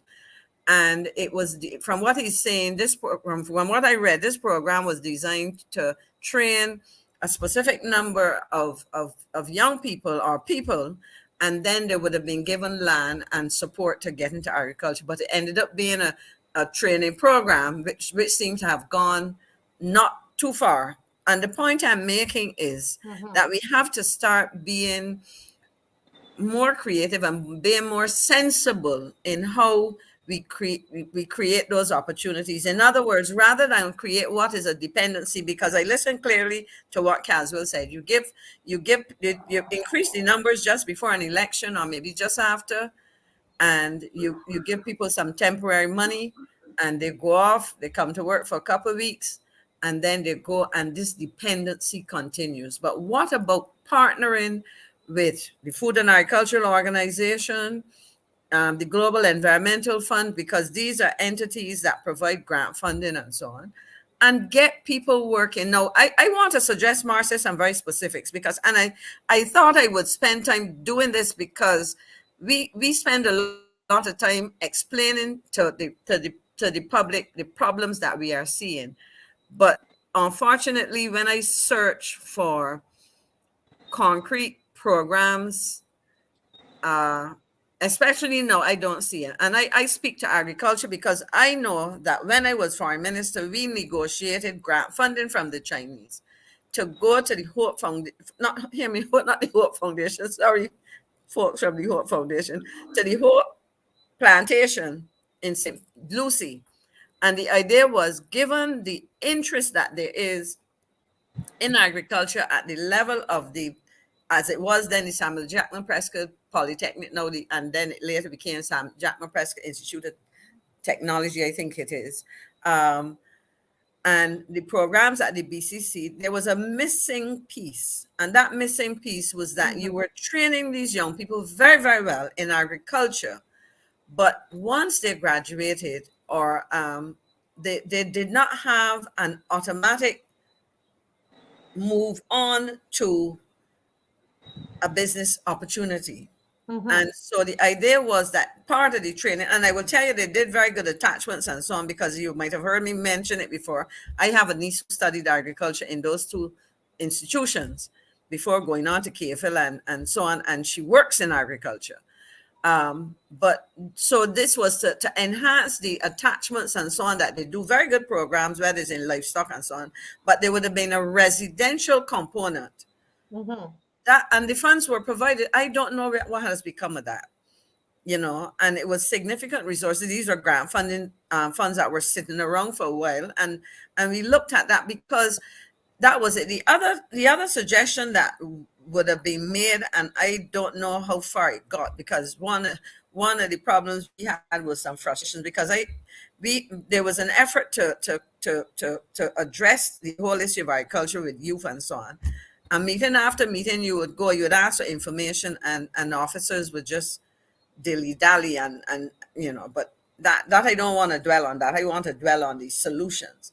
There is the opportunity to create what I would call startup turnkey operations, where a young man or young woman who has done agriculture decides that he or she wants to go into, let's say, livestock farming.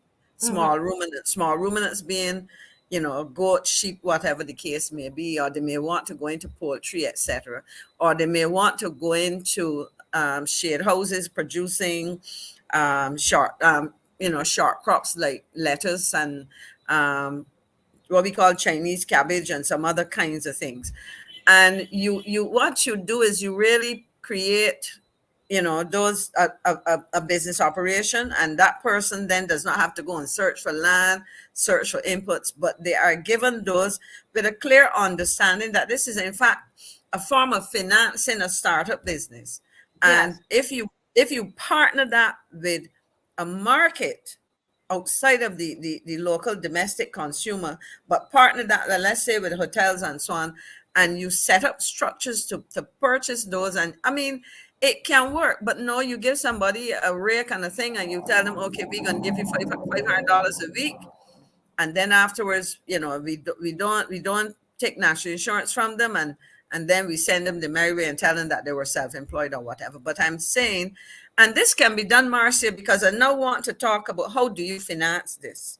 And I remember raising this previously during the COVID period. The government of Barbados made available to the tourism industry, it was at least $300 million. I would have to go back and see what was the latest statistic given on the uptake of those funds.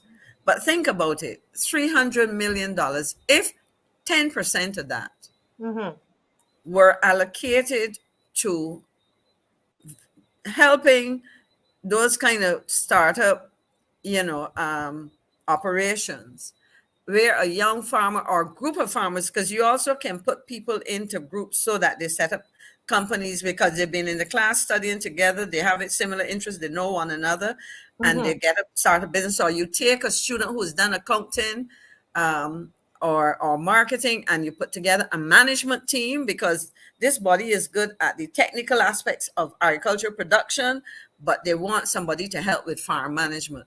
And you put them together and you help them put somebody who has IT skills can do setting up the databases to monitor productivity, all kinds of things. And with that, I can tell you that with 10% of those funds, we could have seen farming operations, farming co-ops, farming businesses, whatever, however the business structure you want to use. And we can extend it to entertainment, Mm-hmm. and for example, there's something like we used to have dinner theaters. I remember going to shows here where you had dinner and then you had entertainment. I have seen some excellent productions coming out of the University of West Indies Clearfield campus. As recently as a couple of weeks ago, when they had the matriculation ceremony, students of the Faculty of the Cultural Studies and Creative Arts, I'm trying to remember the actual formal title of the faculty, Yeah. they performed at that matriculation ceremony, and it was excellent. There was somebody who was into dance, and I would say probably spoken word. There was a was it a saxophonist, but there was a young musician. Excellent quality performance. And my question is, what are we offering our visitors in terms of entertainment in-house, that is at the hotel, or in standalone entertainment facilities? I mean, clubs or restaurants or whatever. So I'm saying that there is so much. Somebody mentioned street performances. We have the open spaces in Bridgetown. We have if you come to the bottom of Bridgetown, as you would call it, to the north of Bridgetown, opposite St. Mary's Church. In fact, St. Mary's Church um, has had a program of their church is open all day during the day. Very little happens at church at night. I mean, it happens in the city at night. And while I'm on church, I'll give you another example. Um, um, Somebody say, I'm saying Pedro saying that share utopia. I don't agree. I can tell you of young farmers who have young men, at least one I know for sure recently turned his back on going to pursue a profession in legal profession to get into farming. So the land, first of all, some of the land is involved in solar panels. There are two things. One is that in some installation of panels, depending on how you install them, you can do that. There is something called vertical farming as well. So that where you're talking, it's not utopia, because I will say to Pedro, I don't know who you are, Mr. Gemma, but I will say to you, much of what I speak about, I speak from experience of working with young people. I don't talk in theory or in abstract. I speak of things that I have gotten actively involved in a way to try to solve things. I don't come and scream and shout about it. And this is something I invite other people to do. But that is why I told Marcia it is important that we take some time to speak to what can happen and what is happening. I am not here. First of all, I don't want to advertise where I know some young people farming, because it's sign called pre larceny. And CASWELL will always tell you that before I finish calling the people's name or location, the young farmer might be calling me and say, but you send somebody to carry my things, because it would happen. But in all seriousness, there are young people out there working very hard to engage in farming. Up to yesterday, I sent a video to a young farmer to show him what a woman was doing. I think it was in Nigeria. There's another video I saw, but this was a Zimbabwean now, who went to the UK. And when he got to the UK, if you know anything about Africa, countries like Zimbabwe, Zambia, and so on, they eat corn, but it's not the yellow corn, it's a white corn. So for example, in West Africa, you would see them eating something that looks like cuckoo and it's yellow. But if you go to Zambia, you eat something called enshima, which is white cornmeal. So this guy went to England, realized that he couldn't get white corn, And then he started to grow it. And then he went, the man now has been operating a 400-acre farm, producing among other things, the white corn, the white variety. And so I want to say to people, now I've looked there and see SD and H99, and it is a picture of a flower. Every year, this is another area of opportunity. Every year, Barbados participates, or almost every year, in the Chelsea Flower Show in the UK. Almost every year, and now they're joined by Trinidad and Tobago, Grenada, and so on. And the Caribbean entrants have been consistently winning medals. In 2010, I happened to have attended that. I was in England and I made it a point to go to that show because and my son was with me. And we went and visited. And one of the first things I noticed was that the flowers that Barbadians use and other Caribbeans use in their exhibits were flowers that were hardy. In other words, you had heliconias, you had ginger lilies, you had anthuriums, which are not like roses that are delicate and so on. The key point I was making was that they stood up to being transported from Barbados, and they're perhaps considered fairly exotic blooms. And if you went into a flower shop and saw the price. Now, my question to the folks was, why is it that you are doing this every year and nobody has sought to commercialize in any significant way the production of such blooms? And the people said, well, essentially a lot of them are hobbyists. In other words, they have beautiful gardens, and so they then do that. Another thing that happened that really made me ask myself, why is it that we have to spend as much money as we do importing flowers? Every time I go to church, and to most churches, you see beautiful arrangements up by the pulpit and wherever else. And when you look at them, a lot of those flowers are imported. There was a flower arranging event that took place in Barbados probably around 2014, 15, 16. I'm trying to remember the year.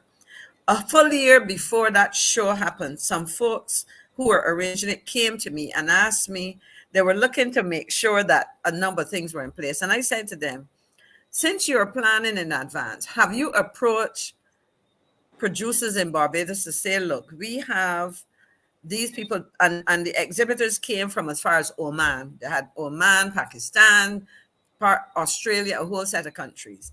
And the thing was, these people were coming to arrange, but they would have bought blooms, from here. And the folks said to them, nah, we are really interested in trying to increase production. We are happy. So to me, that is an opportunity in itself, in the sense that if the established people not interested, there's an opportunity for others to get into there, Right. So there's the substitution in the hotels. For example, people rent orchids to hotels in Barbados. You take the plants, and you always keep fresh blooms, and you take them home and fix them and bring them back. So I could go on and on. Yeah. Well, Miss McLean, I'm so, I'm excited about this show. Not this show, this part of the show as well, because it has to do with youth. And I think that we're seeing a lot of brain drain, which we can't even get into a lot of that tonight. But what you have brought tonight are solutions that if we were to have some of these things, and even some of what I'm seeing in the comment section, Joseph Cadogan here, I would love Joseph to come out to the roadside parliament and just to share some of his ideas and what he has on Sunday, because this is what we want to happen at the roadside parliament. We cannot wait on politicians. If we believe that the youth need to be more employed, etc., let's create avenues for them. Some of us have businesses, some of us have different organizations that we run. Do not wait on the politicians. Do not wait on government. This is our country. Let's take it back. Right? This is part of the taking back. This is going so good, and it's going so fast because the time, my little slot for you, is almost done. Sorry. Before you go, Marcia, could you ask Joseph Cadogan to reach out to you through so I would like to make contact with him, and I would say to him that one of the things that I seem to recycle myself. I am now, for the second time in 20 plus years, the president of the UWI CASWELL Alumni Barbados, well, the UWI Alumni Barbados chapter. And one of the things that I am trying to do is to get graduates of the university involved in some of the kinds of things that I would like to see. In other words, that they themselves can facilitate. So if he can make contact with me, I can probably see how we can I can assist him in connecting with some UE people. Yes. Well, Yeah. before you think, Maxine, you realize how about the government solution to farming in Barbados? Send our black belly sheep to Guyana. And let the feet rot. Because of that all the time. And that is they think that was innovative. They don't have a Marcia talking about brain drain. Them fellas brain drain ever since. They ain't got nothing now. Yes. That's a different kind of drain, empty. But no. But you see, this is the challenge. In fact, one thing I want to say quickly, because I have no difficulty with partnering with our colleagues in the larger countries of CARICOM. And in fact, I can't share it with but hopefully before the end of the month, Marcia, I will ask you to speak to some people in agriculture from outside, from within CARICOM, because of some initiatives that we are trying to do. But my question is, and I will leave it at this: if we focus on building, I think the Prime Minister said building not a hub, what they call it, but it is a facility for distribution of produce and so on. And we are producing nothing in agriculture, and tourism is not shooting and real. They're not firing on all cylinders. Let me put that's the expression I was looking for. Where are we going to get the money? Because whether we get it from Suriname, Guyana, Belize, or Timbuktu, we have to pay for it in foreign exchange. And where are we we can borrow the foreign exchange, but ultimately we have to pay it back. And to pay it back, we have to earn it. And you earn it either by bring it in, or saving the expenditure on it. So when you tell us that we can't bother to produce here, or we don't pay enough attention, and don't even think about foreign exchange. If people are not earning, how they can pay for the things that you want to sell them? I leave that there, Marcia. Yeah. Thank you, Miss McLean. This is a very, very great. This is a powerful show again tonight. All about the prisons, and then we talked about no opportunities for the youth in Barbados and provided solutions. And even the first segment, we provided a solution: fire the minister of the Home Affairs minister. That's a solution right there. So, but look, go ahead, Caswell. No, I think you can fire the Minister of Agriculture too, and that weird. You can fire him too, because his major initiative was marijuana, and I warned them. I tell them, that's going nowhere. It can't go anywhere, simply because I remember telling him in the Senate, I said, look, producing marijuana in the United States is a federal crime. If you send it over the border of the United States, or if you sell marijuana and get the money and try to send it to the United States, you're committing a crime out there. There are people in states in the United States who cannot travel cross state lines with their money. They got it home in barrels, because one state has it legal, the other state does not have it legal. And before we let the people trash out those issues first, because we will be creating some criminals here, some international criminals, if we allow them to. They can't sell it, because if you sell it and you put the money in the banks, no correspondent banking for you. Yeah. So the government, they say someone just wanted to get high, and they didn't think about the repercussions of branding marijuana. And I give one repercussion. I tell them, look, during the year, you don't see the campfires. And as soon as the canes ripe, you see people lighting the fires. I said, well, that can happen to the marijuana too, and the fellas can go downwind and breathe in deep. Well, the truth is that It can be an industry, oh boy, Kimar is having trouble again tonight. It can be an industry, but Reverend is there, so I'll let Reverend jump in. But let me see, Kimar is trying. But hold a minute. Kimar, good night, Kimar. Yes, the night. Yes, what you can do again is to try to turn off your camera and see if that would help you. Okay, because I see you're still struggling. You're stuck right now. But Keep your camera I off. don't think the camera is more the internet connection.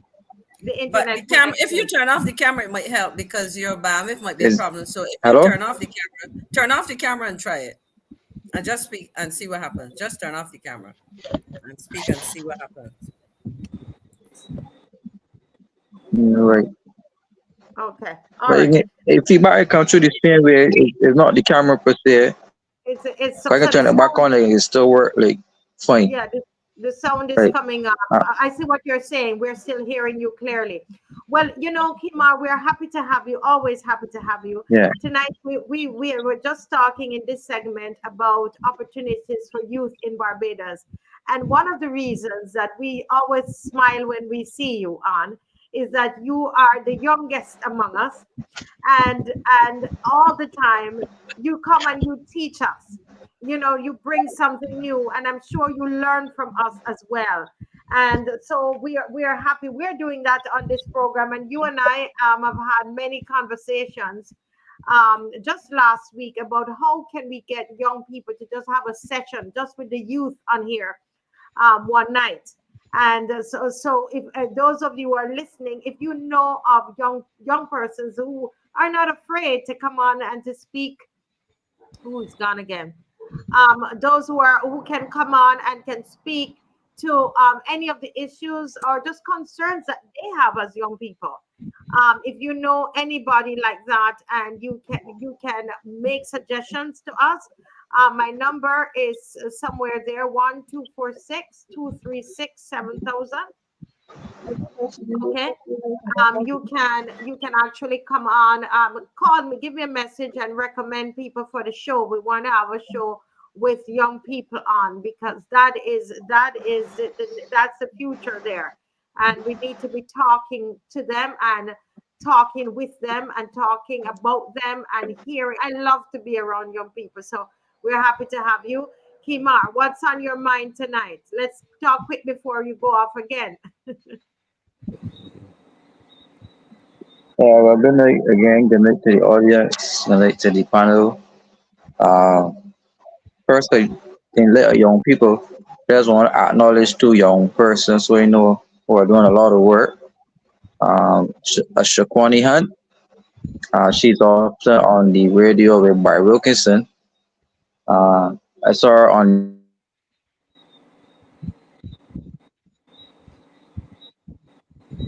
excellent job Kimar, in yeah, representing herself. Kimar, we're having Yeah, yeah, we're having trouble, Kimar. I think just try turn off the camera again and keep it off, because we're missing you. You're cutting out sometime. Could be the bandwidth. Let's try that yeah, and see what happens. Okay. Yes. right. Go ahead now. Let's see. Yeah. Any better now? Let's keep talking and let's see Right, how it is. right,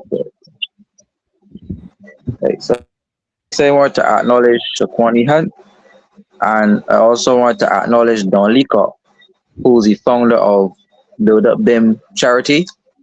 He Mm, has been doing a lot of contributing to the wider society, donating a lot. I see him at the YMCA. He's doing a lot of work in that regard in terms of charitable donations. So I just want to acknowledge the two of them and to say that they're doing a very fine job. And I hope when we're having the show that at least the two of them will be included in the show. And I just wanted to give a general uh, thank you and respect to all of the young people in Barbados whose names might not come to the fore in this forum, but they know who they are. Some of them aligning with traditional political parties, some of them not. Some of them now finding them way up and recognizing their political identity. So that takes a while to shape. Luckily for me, I got mine early. um, but um, I would take joy in working with others, to work with the seniors, because that's very important. Uh, I find that the younger generation, we need to collaborate more with the seniors, and not to exclude them from our own development. And the Correct. seniors been there, they've done that, they have the experience, the know-how, the knowledge, the information. They can guide you, nurture you, and save you quite a bit. Yes. But you just have to acknowledge and give them, pay your dues and respect for persons, highly qualified persons who went to the top of their fields, and we need to acknowledge them. So I, persons like Maxine McLean, we should acknowledge her for the good work she's been doing within the DLP and outside the DLP and in general for Barbados. Uh, we must acknowledge you, Marcia and Lumumba and Caswell, even Dr. Ferdinand. Uh, it's just helping to work with the youth of the country to help guide them on a better path. So my message to the youth is to do not be a fool, to cut off the seniors and the elders, of your family, institution, wherever you are, a job.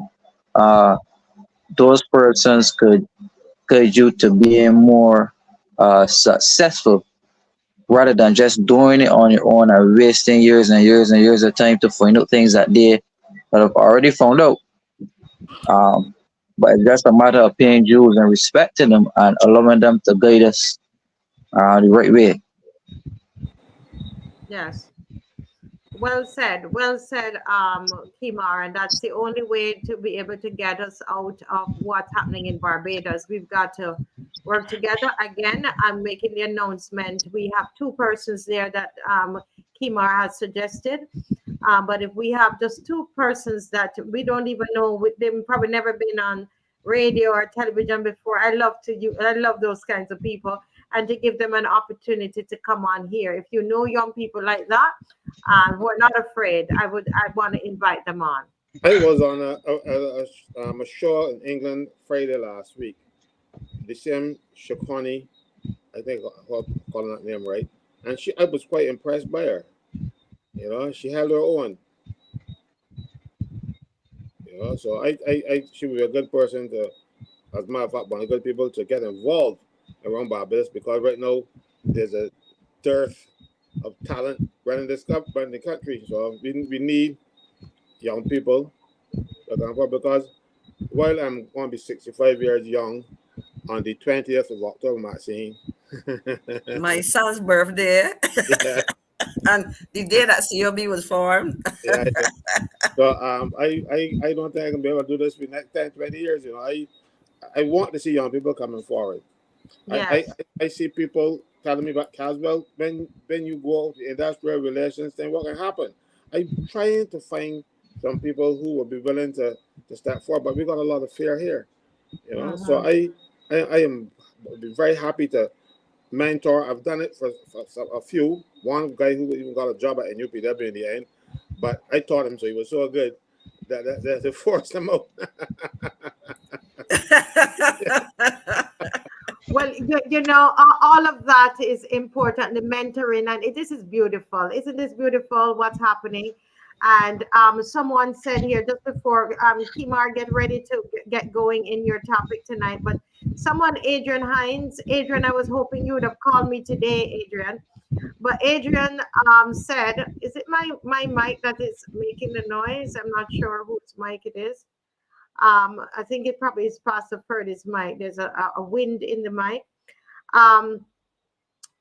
He says the elders also have a responsibility to regulate their tone and language when communicating to young people. Elders also have a responsibility to regulate their tone and language when communicating to young people. And I think it's true. And that's why we need this back and forth, because sometimes, my young people and even my children say, Mommy, your tone.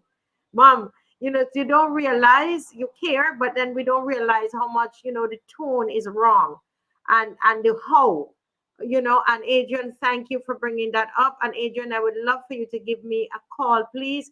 Joseph Cadogan, please give me a call before Sunday, both of you. Okay, thank you very much. Over to Mr. Kimar. We don't want to take up more of your time. Go ahead, Kimar. Yeah, so to move on to what we want to discuss tonight, uh, we saw an article coming out in the newspaper today speaking about the sewage uh, and the greenhouse swamp, right? Now, sewage, they say, although I believe the sewage was sabotage, the sewage was, I mean, we know the situation with the sewage. Mm-hmm. And they came to office promising a fix to the sewage. And I remember the PR stunts associated with the government. Again, Wilfred Abrhamas going down to the different sewage sites with a camera, videotaping himself talking about showing some of the states of the sewage plants. And when they went on there, did the whole PR thing and gave the impression that they were actually fixing the sewage.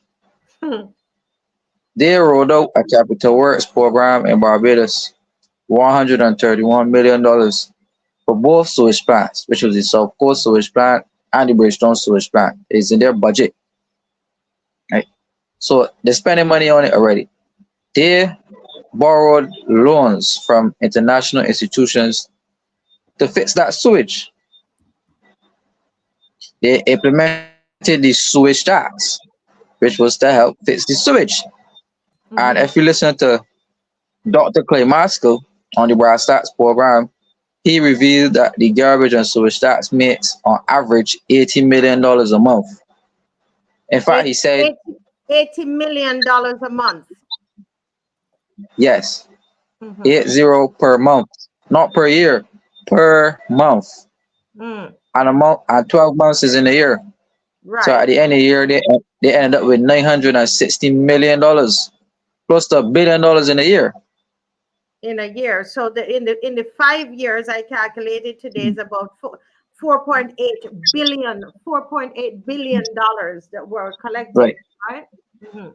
In my video, I calculated it for 4 years, which equated to $3.6 billion. Right. Mm-hmm. So if you carry it back for the 5 years, you go past $4 billion comfortably in Yes. garbage and sewage tax. Like, the general manager of the water authority reported in the newspaper, the Nation newspaper, that the tax only collected $344 million for the 5 years. Mm-hmm. How is that possible? How is that possible? Mm. Right? He's saying Say that he was borrowing the 345 funds to million. help. That is after he borrowed this Yes. from it. This is after he borrowed from it. He said the total collection for it was that. Mm. That can never be possible. Right? So either he's not being accurate or Clay Maskell is not being accurate. Or it could be just simple misappropriation of funds. Right? That's more Because like it. there's no way. Whoa. There's no way that a tax collecting $80 million a month should go unaccounted for. But that is why they rewrote that tax from the consolidated fund, because they don't want us to have oversight, or the parliament to have oversight, that level of taxation would have to be included in the estimates, which means that people could track it. But they took it off so they can't track it. I'm making $80 million a month. Now you're saying that the sewage still today is not fixed. Oh, but they spent $8 million in garbage cans, though. 8 million Well, in 8 million in $8 garbage in can. garbage cans. So what are they saying is happening now to the sewage, Kimar, what to Graham Hall? What is, you're saying it's not fixed? Exactly what is happening at Graham Hall right now? But the sewage is still coming through the sluice gate. So the as opposed to how the sewage was overflowing and going on the road, they Mm-hmm. have now created a route through the Green Hall swamp that the sewage now flows through the swamp onto the gate and push out to sea, creating another environmental hazard. So they ain't doing nothing special with it. They're just pumping the sewage out to sea. Mm-hmm. Like they had something called they had something called injection wells that the government was pumping the sewage into. I don't know what has become of the injection wells. But as far as I know, ever so often that gate has to open and you can still smell the sewage at Green Hall up to no. If you go there by 6 minutes bar, you can still smell all of the sewage coming through there. And they killed off all of the this Green Hall Sanctuary was one of the few wetlands that Barbados has. And this was a haven for international exotic birds, all types of wildlife would frequent that area, and they completely destroyed the Green Hall Nature Sanctuary by flushing this sewage through the sanctuary and possibly contaminating the water. Mm. Mm. Well, this woman here on the screen, she's a conservationist, and she is. This is not political. She is calling for this to be dealt with. I mean, we have to give the DLP credit, because I know that what's it, Ronnie Yearwood. This is something that he, he was talking about a little while back, and saying, and they said that it was wrong, that he was wrong. He was talking about this sewage that was flowing into the Graham Hall swamp, and they said that he was wrong. But this woman is saying that there is a constant stench. This is what this woman is saying, that there is a constant stench there. It says a conservation advocacy group has joined residents in the St. Lawrence area in urging the government to take immediate action to protect the island's largest wetland, the Graham Hall Swamp, and to urgently upgrade the nearby South Sewage Treatment Plant. And she goes on in the article, her name is Lana Edgehill, and she is saying that she expressed disappointment that little progress has been made in protecting the wetland and upgrading the sewage treatment plant, despite promises made over the last 5 years. So this is a resident, and this is somebody who is part of an activist group.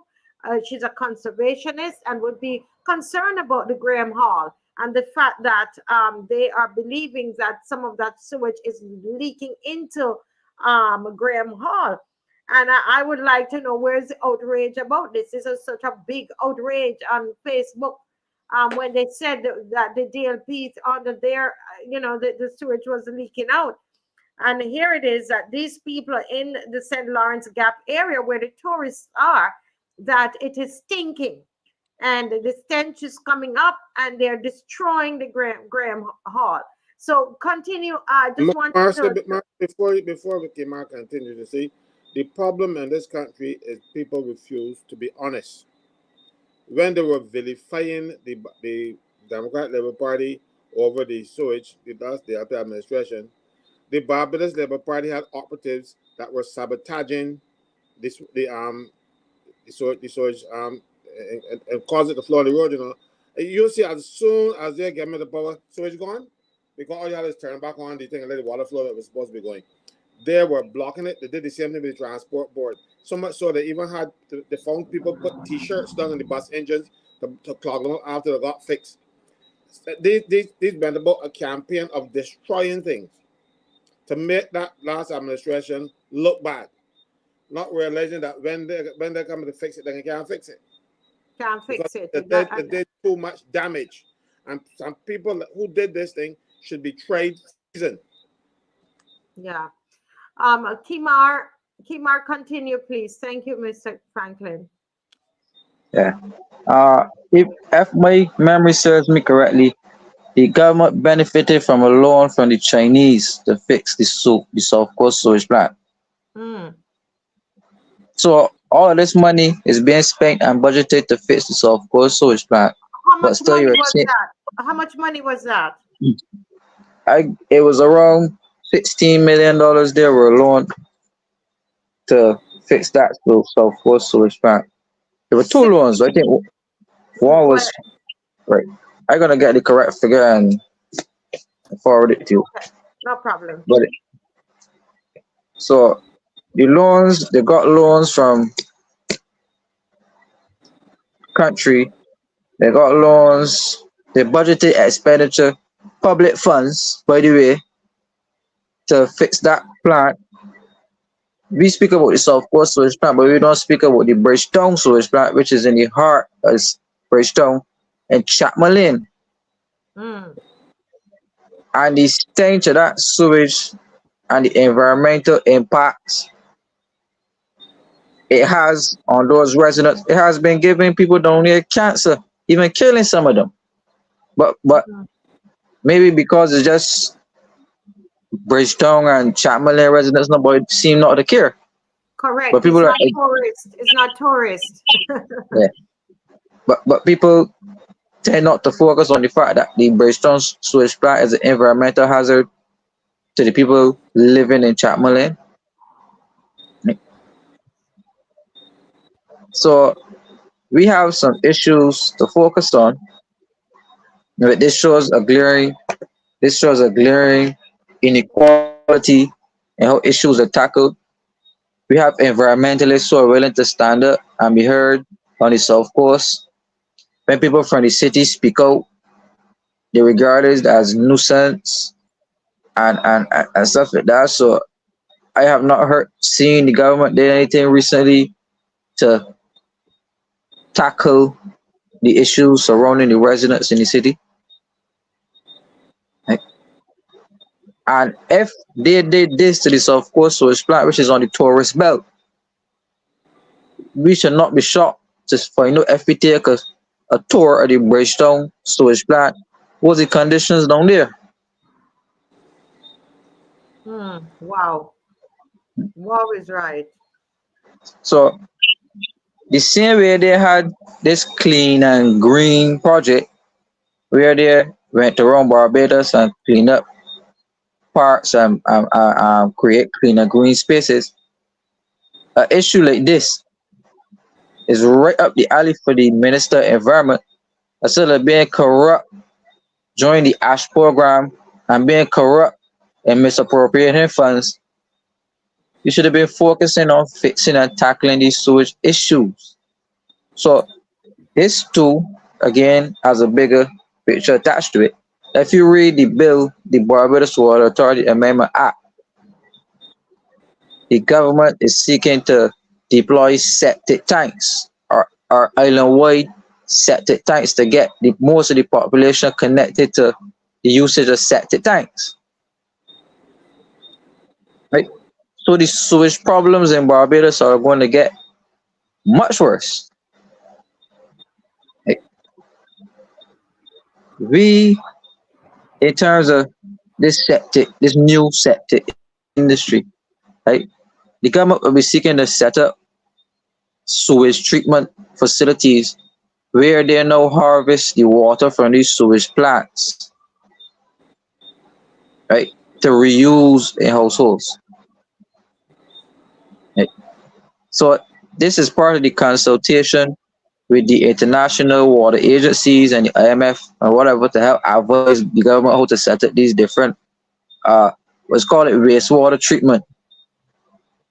So the thing is to get as many people hooked up to the septic system as possible so that you can set up facilities to use the wastewater to recycle it back into households. That's kind of like a water saving strategy. And all of this is detailed by how the IMF approaches water crises, and they say that loose water crisis, and it's part of how they advise countries to tackle these issues. So that's why they're trying to say we're trying to move away from suck wells. We're trying to done away with suck wells. We don't want any more people with wells like that, because the idea is to connect the entire Barbados to a sewer system by the septic tank, further creating uh, looking for the correct terminology is a correct terminology for the entire industry. Uh, But creating that new industry and giving legitimacy to charging you for the sewage tax. So those payments now, when the Barbados Water Authority becomes privatized, those sewage tax collections now will be going to some entrepreneur to maintain the sewage system in Barbados, and the sewage system, along with the water authority and its assets, will no longer be under government control.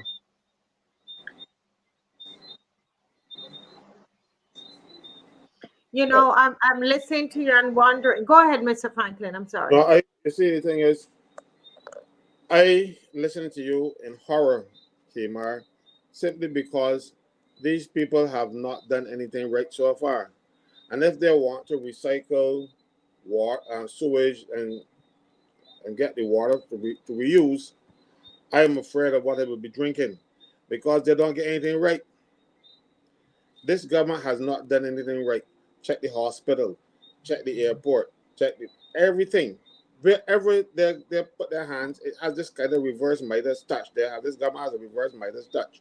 You know, Midas touch everything, it turns to gold. But these things have returned it, and it turns to sewage. That's the best word I can use right now because that's not the word I would prefer to use. But yeah, I know, I know, I you know, know.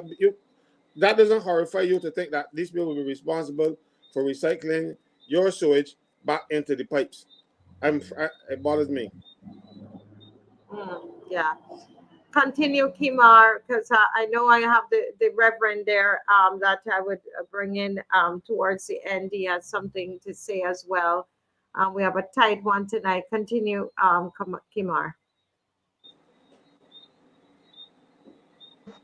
Yeah, so we are under attack, and the government is attacking the people through this water and this sewage system. So I'm not surprised that the government has been lackadaisical in deploying resources to fix that sewage, because they know what they have planned in terms of policy, and that is to change the complete management structure of the Barbados Water Authority. So they probably don't want to fix and upgrade its assets, because when it's time to transfer management rights uh, or whatever, all of that will be done then at that level. So this is not a shocker to me. So that's why we need to pay much closer attention to what's happening within the Ministry of Environment, because this South Coast sewage plant should have been fixed. Too much money has been floating around the South Coast sewage plant, and for a group like this to come out and say that little has been done to fix the problem, knowing that we had, as I said, $131 million in capital works allocated in the budget to fix the sewage, the loans from the Chinese and other places, and then the Prime Minister is coming and saying that they want to enter in this debt for nature swap for 600 million Barbados dollars to fix a South Coast sewage plant, conveniently leaving out that they will be putting in facilities to extract water to circle back into the water system after they treat the sewage water. Like, so we need, I mean, this is not conversation time now. This is time to say that they are going completely off course. And as Caswell said before on the show, I weep for the country because Water is the most essential thing that everybody needs, and we cannot afford to have a tainted water system in Barbados. That's not how they experimented on us with the jokes, and that didn't go too well. So now that they're experimenting on water and sewage, this should be of grave concern to the people, Yes. because sanitation is a very important aspect of a country's. You need to have clean ecosystems. You need to have your gullies clean. You need to have these different the lungs of the country breathing. And when you contaminate these wetlands, these waterways with sewage, and then you're pumping that sewage out to the sea, you have fish out in the sea. So we going out there and fishing in water that the government no pump thousands of pounds of sewage in. Right? Kimar, you So, don't so, forget. so this is dangerous. Don't forget, Kimar. They're also making the zone one areas with protect water smaller. You brought that issue, so that is part of the things that you have to speak to here now tonight, because all those issues, I mean, either we can import water or start using your own feces. Well, that land zoning thing is a serious issue because they took out 3,737 acres of Zone 1 lands and conveniently left them out of what they call a no Zone A. And they had enough guts to say that the Zone 1 lands were lands where water production was frequent. Which means if you had beachlands, that means the waterway probably gone back. So now you're allowed to take up more of that land where you had property and you can develop, accelerate. They're not giving you permission to develop all of it. All down the east coast, St. Andrew, all down the east coast is for sale. Cattle Wash, St. Joseph, all of Bay Street, straight down to Kensington Oval, Browns Beach. Soon you'll not be able to go on Browns Beach. Let's talk about inland. You can go inland to the old Zone 1 lands that were in the country. You have people building on flood prone zones that when the rain fall too hard, it is come and wash away your foundation and crack it.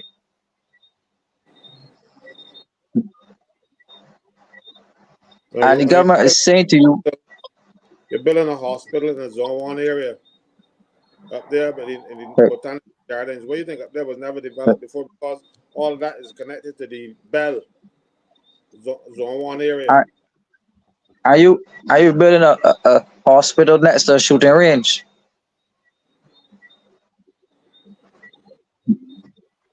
You can hear that shooting range from all down and Bridgetown on a noisy day. So what's to say about a hospital, a geriatric hospital, with all of those elderly people right there by the shooting range? On top of the fact you have large events happening in botanical gardens. So I am saying we need to rethink these things, but you know what? The government is all about development, getting lands to sell to developers, to give to developers so that they could come and build all types of condos and all types of fancy multi-million dollar houses that they can benefit from, that they can get the legal fees as attorneys on these type of properties. They can get shares in these type of properties, not realizing that they're selling out all of Barbados and you're allowing the persons to come and build in dangerous areas. And then when catastrophe hit, then you can say what we are supposed to be the biggest performance of climate change now in the world, Barbados. But everything that we are doing here seems to be very anti-climate change. But on the world stage, we talk big about climate change, right? So you're drilling oil off Barbados. We're drilling oil off Barbados. Even our own oil Mr. Wilfred Abrahams, again, the brightest minister in the Barbados Civil Party, Mr. Wilfred Abrahams, signing a deal with Trinidad, which says that Trinidad can drill our natural gas. We give it to them and then we buy it back. That's what we saying, for them to drill our own natural gas. And we give it to them and then we buy it back. Right? So we drilling oil, we destroying our natural wetlands, can't get the sewage right. Then we playing with the citizens' natural stream and flow of water. We locking it off and then we bottling it and selling it to the international world. Well, people in St. Lucie still getting black and green and blue and orange water coming up through the pipes. Still got communities in St. Thomas, St. George, St. Joseph getting water 3 days, sometimes 2 days, sometimes no days a week. And still, you have $80 million a month floating around in the air. And nothing is happening.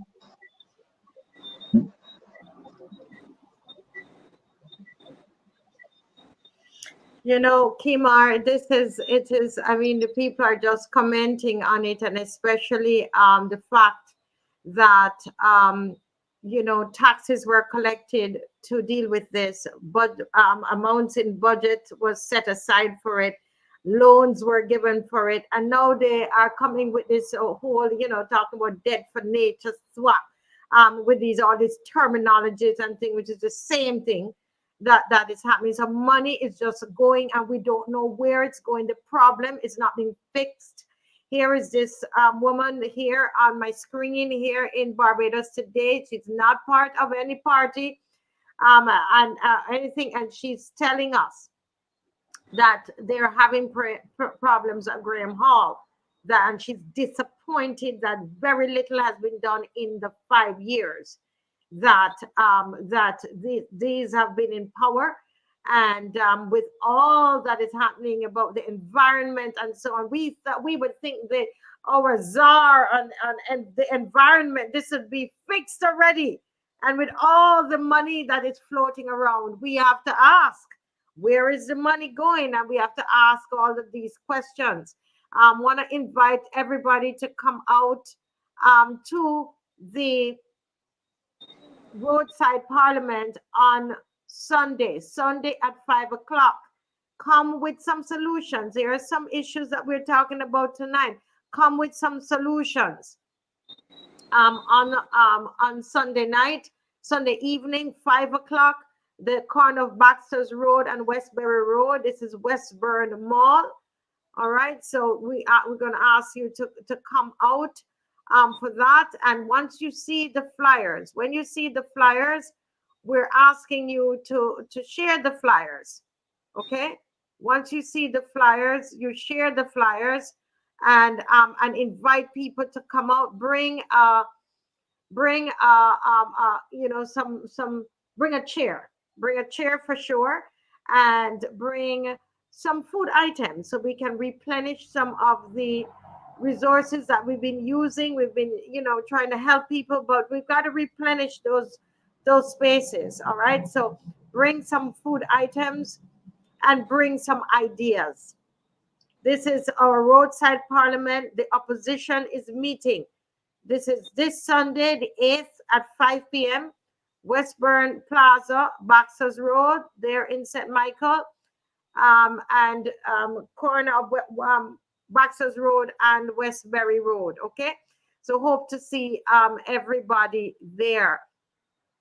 Let me go to Mr. to His Excellency. I'm reading what's on his thing here. Reverend Dr. Ferdinand Nichols.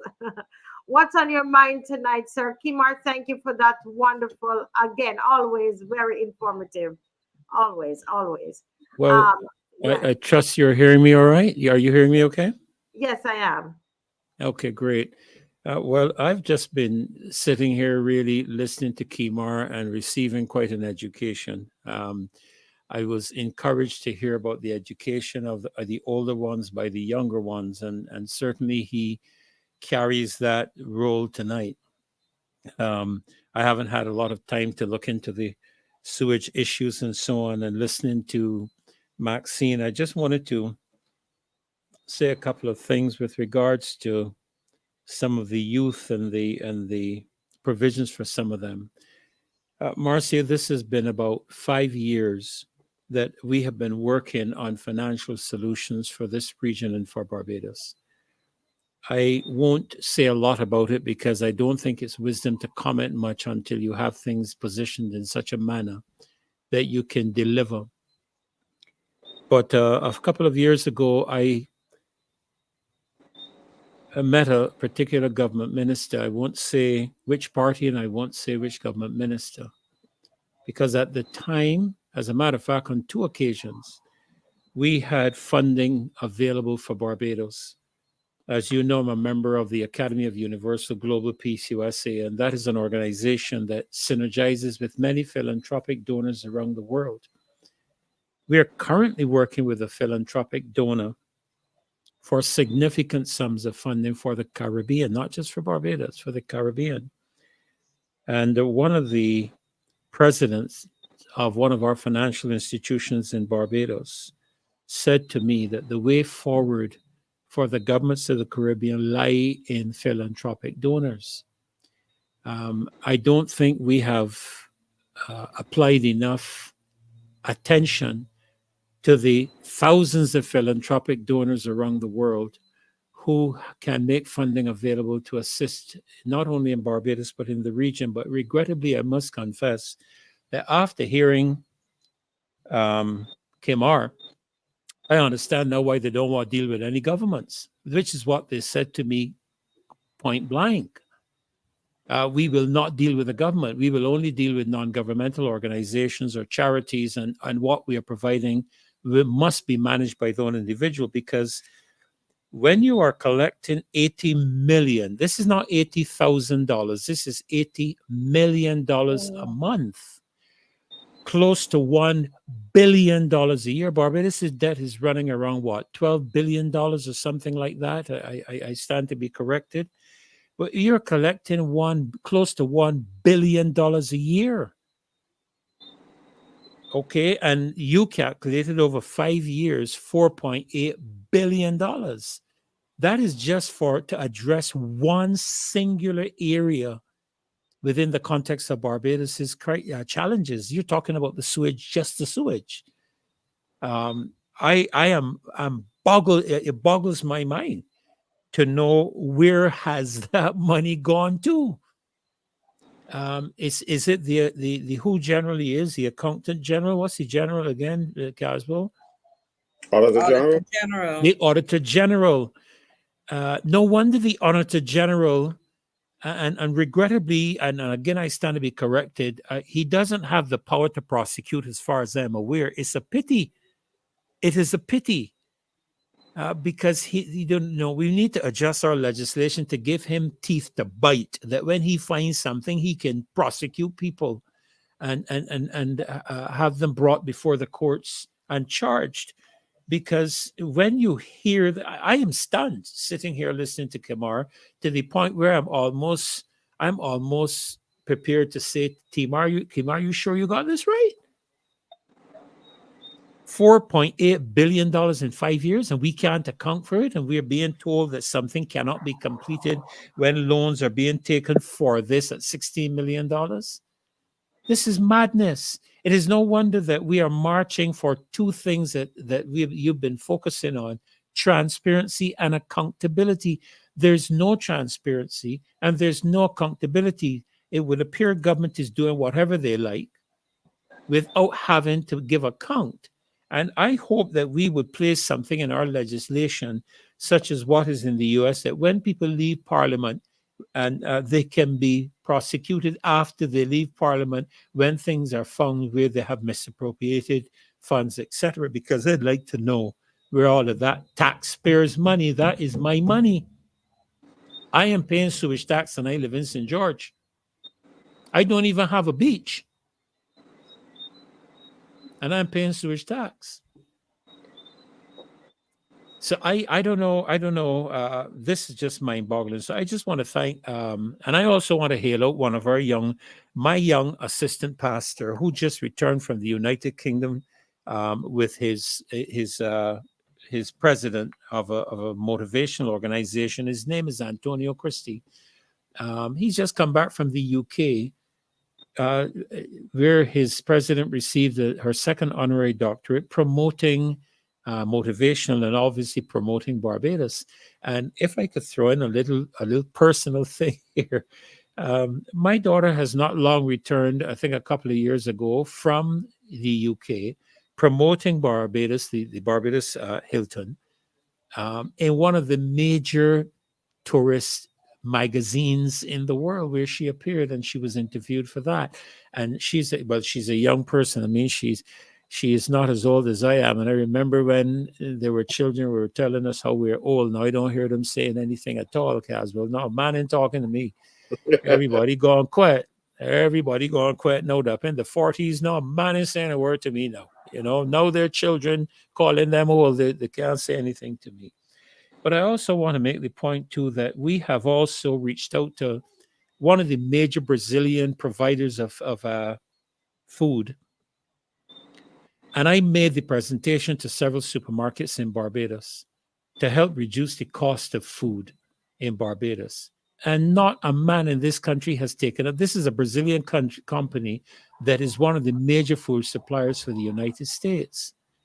And I reached out. I am not going to call the names because you have to be careful. I reached out to several of the major supermarkets in Barbados and offered to them direct links, not even through me, direct to the people in Brazil. And not one of them has taken up. You know who's taking it up, Marcia? A young couple in St. Lucia that wants to break the monopoly of Massy in St. Lucia. I just got an email from them with the order. They copied me with the order for the Brazilian company to expand and set up their new supermarket, plus expand their current supermarket in St. Lucia and bring the prices of food down in St. Lucia. And not a man in Barbados is taking it up. We went with funding opportunities to the government. I went to this administration when I thought I was supposed to be a friend and made an offer to them with an organization that had to pay, and listen to me carefully. They wanted to move their funding from Europe into the United States. And the Security Exchange Control in the United States told them that they had to pay 2.5% of that funding to a developing country if they wanted to move it. And we were approached. And that I am not even going to venture to tell you. All I will tell you is that it would have cut Barbados's debt in half. And you could imagine how much that is. So I'm just gonna leave that there. And they came back to me and said that they would not be interested in taking it up at this time. I couldn't believe my ears. These are people who were giving. They weren't getting any. Well, I'll tell you this. I was going into the central bank of Barbados. I will not call his name, and I ran into an attorney, and I shared it with him because I was just angry. And he looked at me and he asked me. He said, "What did you offer the particular individual?" I said, "Nothing." He said, "Well, that's the problem right there. You don't offer them nothing."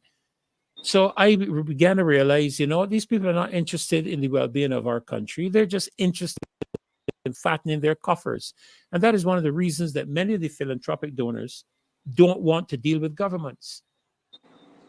And I'm serious about it. I'm going to continue attempting to, because we're going to be putting the funding in another jurisdiction and be able to access that funding. We have already spoken to persons in St. Lucia to assist them. And I don't even know if I should waste my time to talk to anybody in Barbados, because I don't know that the authorities in Barbados have an interest in helping to, but we could provide funding for you. I heard Maxine speaking about farming. These people provide, Maxine, technological, I don't know what you call it, for farming. I just heard you talk about vertical farming. These people do container farming, where they set up the containers with a lot of the latest technology in terms of even misting the vegetables and so on. There is a system that takes the water and spins it and purifies it through centrifugal force. I can't believe this. And we couldn't get through to anybody here. Nobody here wanted to take it up. So we will continue our efforts. And what Buddy and Barbados wants, we'll go to St. Lucia, we'll go to Grenada, we'll go somewhere else. It's as simple as that. And it's unfortunate because the place I really want to help is my own country. And I must say that you know, I don't want to use the word frustrated. I will say this. I saw something in the newspaper today that had me really angry. And I'll tell you what it is, Marcia. You know, I'm a pastor. And I have my own church and so forth. And you know, I've been involved in ministry for many years. Our church leaders need to stop allowing politicians to use their pulpits for political platforms. If you're going to come to church, sit your butt down and let God talk to you. You don't reserve the right to get up in my pulpit, which is a sacred place reserved for us to preach the gospel of Christ, and pontificate your political agenda. And I wish to God, I'm going to call them out. I wish to God that my ministerial colleagues would stop that, so that when people come, if you want to come and have an anniversary service or whatever, come and sit down and let God talk to you. But I will not give you the facility to pontificate your political agendas through my pulpit, because that's not what my pulpit is for.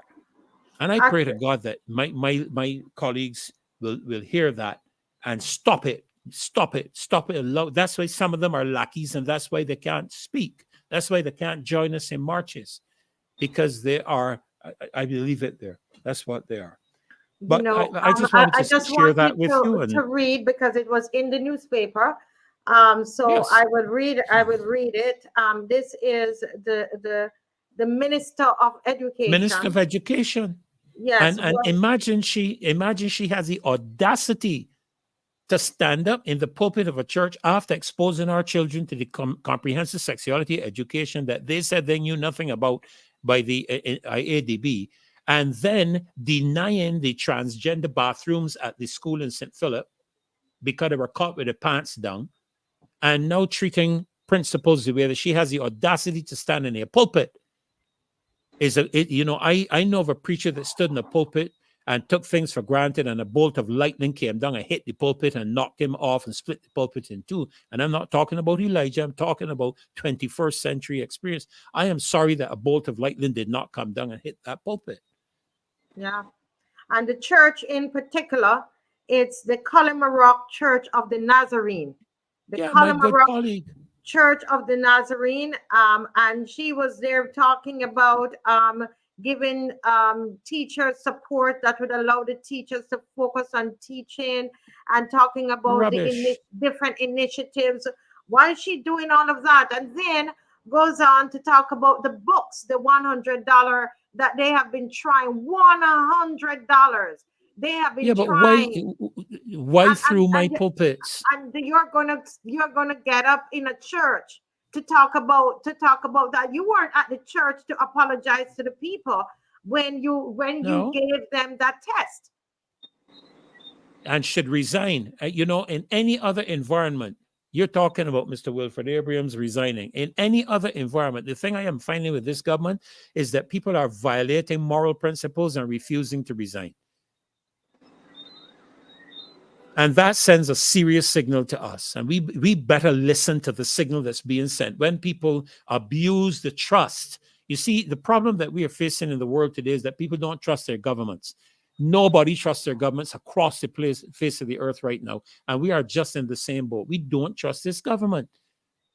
And what you should be doing is you should be getting in the church and apologizing and repenting for what you did, and saying to the people of Barbados, I'm sorry, I didn't have the proper oversight, and offer and tender my resignation. But I am watching a trend in this administration that when they do things that they should not do, they're refusing to take responsibility. And that is why we are marching. That is why there's a public meeting on Sunday at 5:00 on the corner of Westbury Road, Passage Road, and Baxter's Road, because the people are the opposition in this country now. And we simply are not going to tolerate this any further. I'll just leave it at that, Marcia. Thank you so much. And thank you, Maxine. I really enjoyed listening to you tonight. I was wondering, when you spoke about the flowers, Barbados has won so many awards in the flower show. It shows in the UK. And I really thought that coming out of that, we would be beginning to export, because, as you know, flowers are one of the major export products of Israel.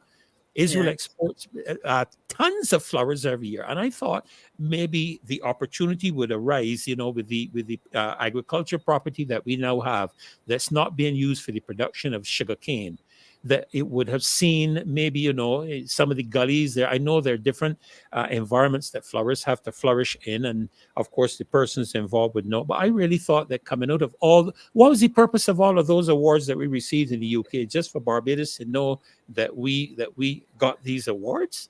No, I think if I could, Pastor, the participants in the Chelsea Flower Show are home gardeners for the Right. most part. Yeah, And most of them. a critical part of propagating plants like that is to have a good tissue culture lab. And I have seen something only last week. Today's Wednesday, either earlier this week or sometime last week. I spoke to somebody who lamented the decision to close the Bullins Agricultural operation here on Holders Hill. Anybody, Mhm. because there was some work being done there in terms of trials with flowers and so on. Because if you, and I'll use Suriname. Suriname has for many years produced flowers for, and well, the using that same tissue culture lab capability, Mhm. produce plants for shipment to Holland, and it's a massive operation.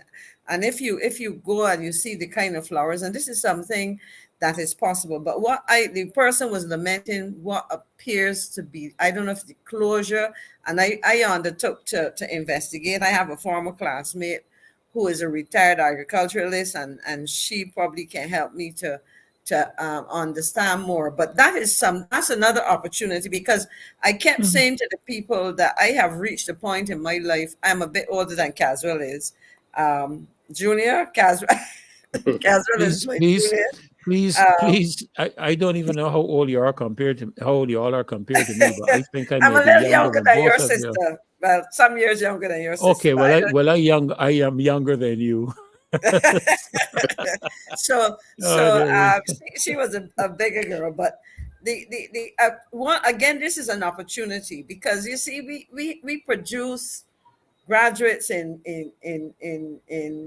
the sciences, and and that is an area in which an opportunity can be created. I heard you speaking of what's happening in Brazil. I can tell you that I visited uh, a farm. I think we went there twice, which was owned by Sir Kiffin Simpson in Guyana. And there's a lab in Brazil, and Brapa. Well, is almost like an agency, and they provide a lot of technical assistance. And somebody mentioned cassava chips earlier. One of the Mhm. experiments that they were doing at that point was to produce a cassava that is somewhat softer than it is, so that it is more amenable perhaps to making chips. The person mentioned cassava chips. You go to Ghana, you can get Edo chips and so on. But back to the flowers, we need the capacity to do this. And it is not going to take any 300 million or whatever. In fact, there was the capacity, but there has been little appetite in the past. And I can say, if you remember, the late Prime Minister Oinafa used to talk about the land fetching its highest economic value. But I can tell you, based on the technology that is in place and continues to develop, you mentioned the whole question of misting and so on. I have a nephew-in-law who sat down here in Barbados as a young process engineer and developed a system of growing in like that hydroponic type thing. It's Yes, not yes, hydroponics. yes. He has No. designed the computer system that runs it. The system not only is set to water these plants or whatever, it keeps the water purified by. And you mentioned, Hmm. and this is one young man doing all of this by himself. Yep. He started it in Barbados. They moved to North America, and I was visiting him and my niece recently, and he demonstrated it for me. Now, he would want to replicate that in Barbados, but part of the challenge was or is finding financing. And I've said to him, there are ways in which we will explore that. So the technology is not something that necessarily has to be imported. There are young people here. I remember about 5 or 6 years ago talking to another young man who is a lawyer by profession, but who has been working with young engineers, etc., to develop a solar system to cool greenhouses, because greenhouses by nature were designed for temperate countries.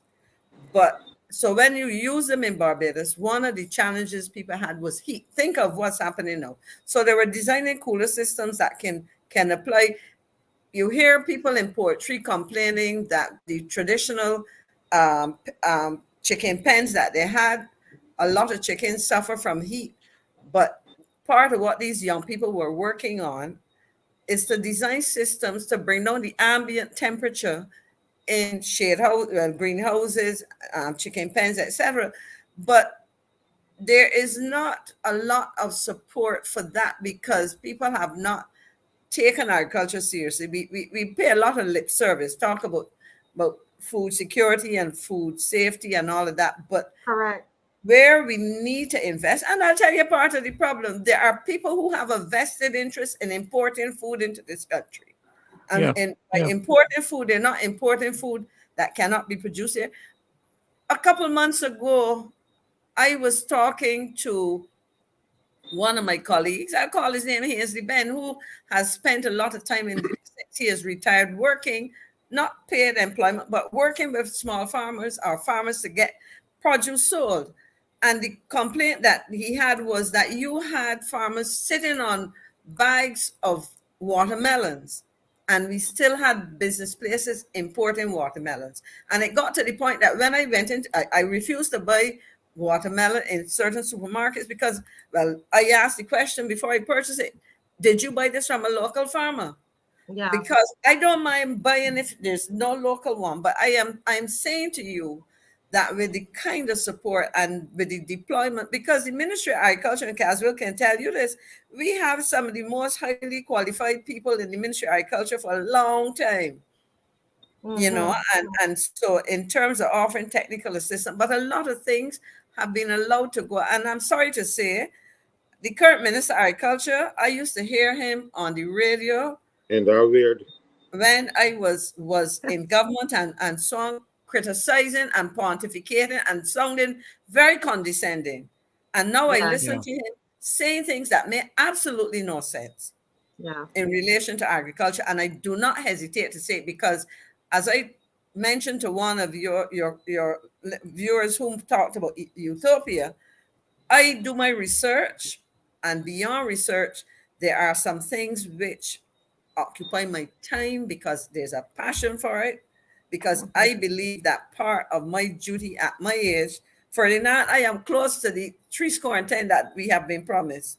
I'm very No, close. yeah, but no. That we've been promised more than that. That Well, was. the I minimum. will explain. I was All explain. right. I will explain that to you another time. They just like to say that. No, Ferdinand, that's a preach on its own, and we are we are 2 minutes to 10 because I know Okay, so where Fabiola, you're gonna go on that. but I think No, I really I don't need to say anything at all, Maxine. You can take the 2 minutes. You go what right I want ahead. to say, No. I have to give the others some time to Good. say something Okay. too. Oh, okay, okay. But Finish just let me off, and just Miss Maxine, finish off what you were The saying. point I please. want to make is coming out of this, I want to be able to make contact with anybody in the team here or listening who want to seriously get involved in facilitating young people getting involved in starting and running businesses that are gonna and agriculture is a critical one of those things, because there are Yeah. opportunities and with guidance. And I want people to put their money where their mouth is.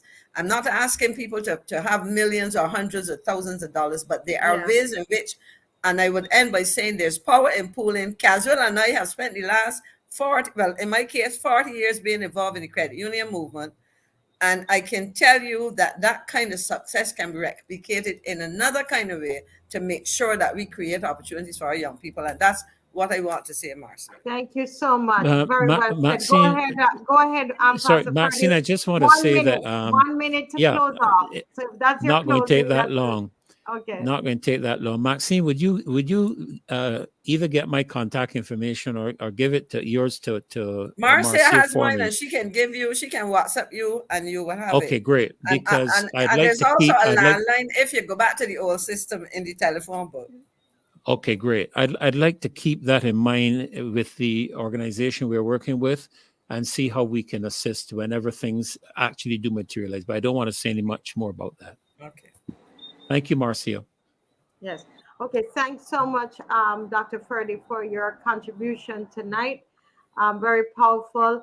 As we get ready to go to Kimar to give his final words, I want to ask if there's anybody who knows the email address for MP Cynthia Ford. I know that somebody is trying to send a correspondence to her, and we've not been able. It's bouncing back. The email address is bouncing back. So if you know the email address for MP Cynthia Ford, please send it to us, or you can put it in the chat here so that we'll be able to send the correspondence to her. Kimar, can you give us your parting words for the night? I just want to invite all the viewers to who will say Parliament on Sunday. Look forward to seeing you present as we ventilate the issues. I hope to see you there. Bring out your family, bring out your friends, bring out your chairs. It promises to be a great evening come Sunday. Thank you for having me on the show again. Thank you for a good contribution from the panelists once more. And that'll be it for me. I had a great time on the show as usual, and I look forward to seeing everybody on Sunday. Yes, wonderful. And we learned a lot again. The youngest, I tell you, teaching us all. Yes, absolutely. Absolutely. Wow. Let's hear from the general closeout for us. Yeah, you didn't put up the cartoon, but I just want to take my few minutes to respond to something that Freddie said. Freddie wanted to know if the other general can prosecute. He has the power or the right to refer some of these things to the Commissioner of Police. The problem in Barbados is that all heads of department are appointed by the Prime Minister intervention. And what they're doing now is putting a lot of these people as 3-year contracts. That is a way of making sure you don't do anything to hurt these politicians, because they will cut you off in 3 years, or you won't get promoted in the first place. You see, so the corruption is right to the core. And that is what we need to root out in Barbados. It isn't only at the prisons, it isn't only at the customs, it isn't only at welfare, it is all over the place. And Lord help us if we sit down and do nothing, because we will be the Republic of Barbados, we will have to change the coat of arms to a hand of bananas, because this will become a banana republic. Mind you, we are approaching the world leading up to there anyhow. So I just want people to realize that everything is being centrally controlled by this incompetent government. They got the whole thing tight. Yes. And we need to be rid of them. Yes. Yes. Well, thank you so much, Mr. Franklin, and you are leading the charge with that. We've seen the prison officer resigning because of what you revealed publicly. and calling for an investigation. And we are hoping that we will see others resigning and the firing of the Minister of Home Affairs, Wilfred Abraham, as a result of what's happening, the corruption that is happening at the prison. We just want to, once again, we're going to end with our the flyer. Sunday is a big time for us to come out, bring some food items. We've been talking how difficult it is to people to find food in Barbados. Bring some food items to replenish the storehouses that have been giving to so many persons, so that they will have food to give. And bring a chair and bring your ideas. We promise you we'll go around with the microphone and make sure that you get an opportunity to speak, because you are the opposition. I am the opposition. You are as well. Okay, it's all of us. God bless you and have a wonderful night. All right. Bye-bye, you all. Bye-bye. Good And night. thanks to a Good great Bye. panel. Bye-bye. Bye-bye. See you on Friday. Yes, ma'am.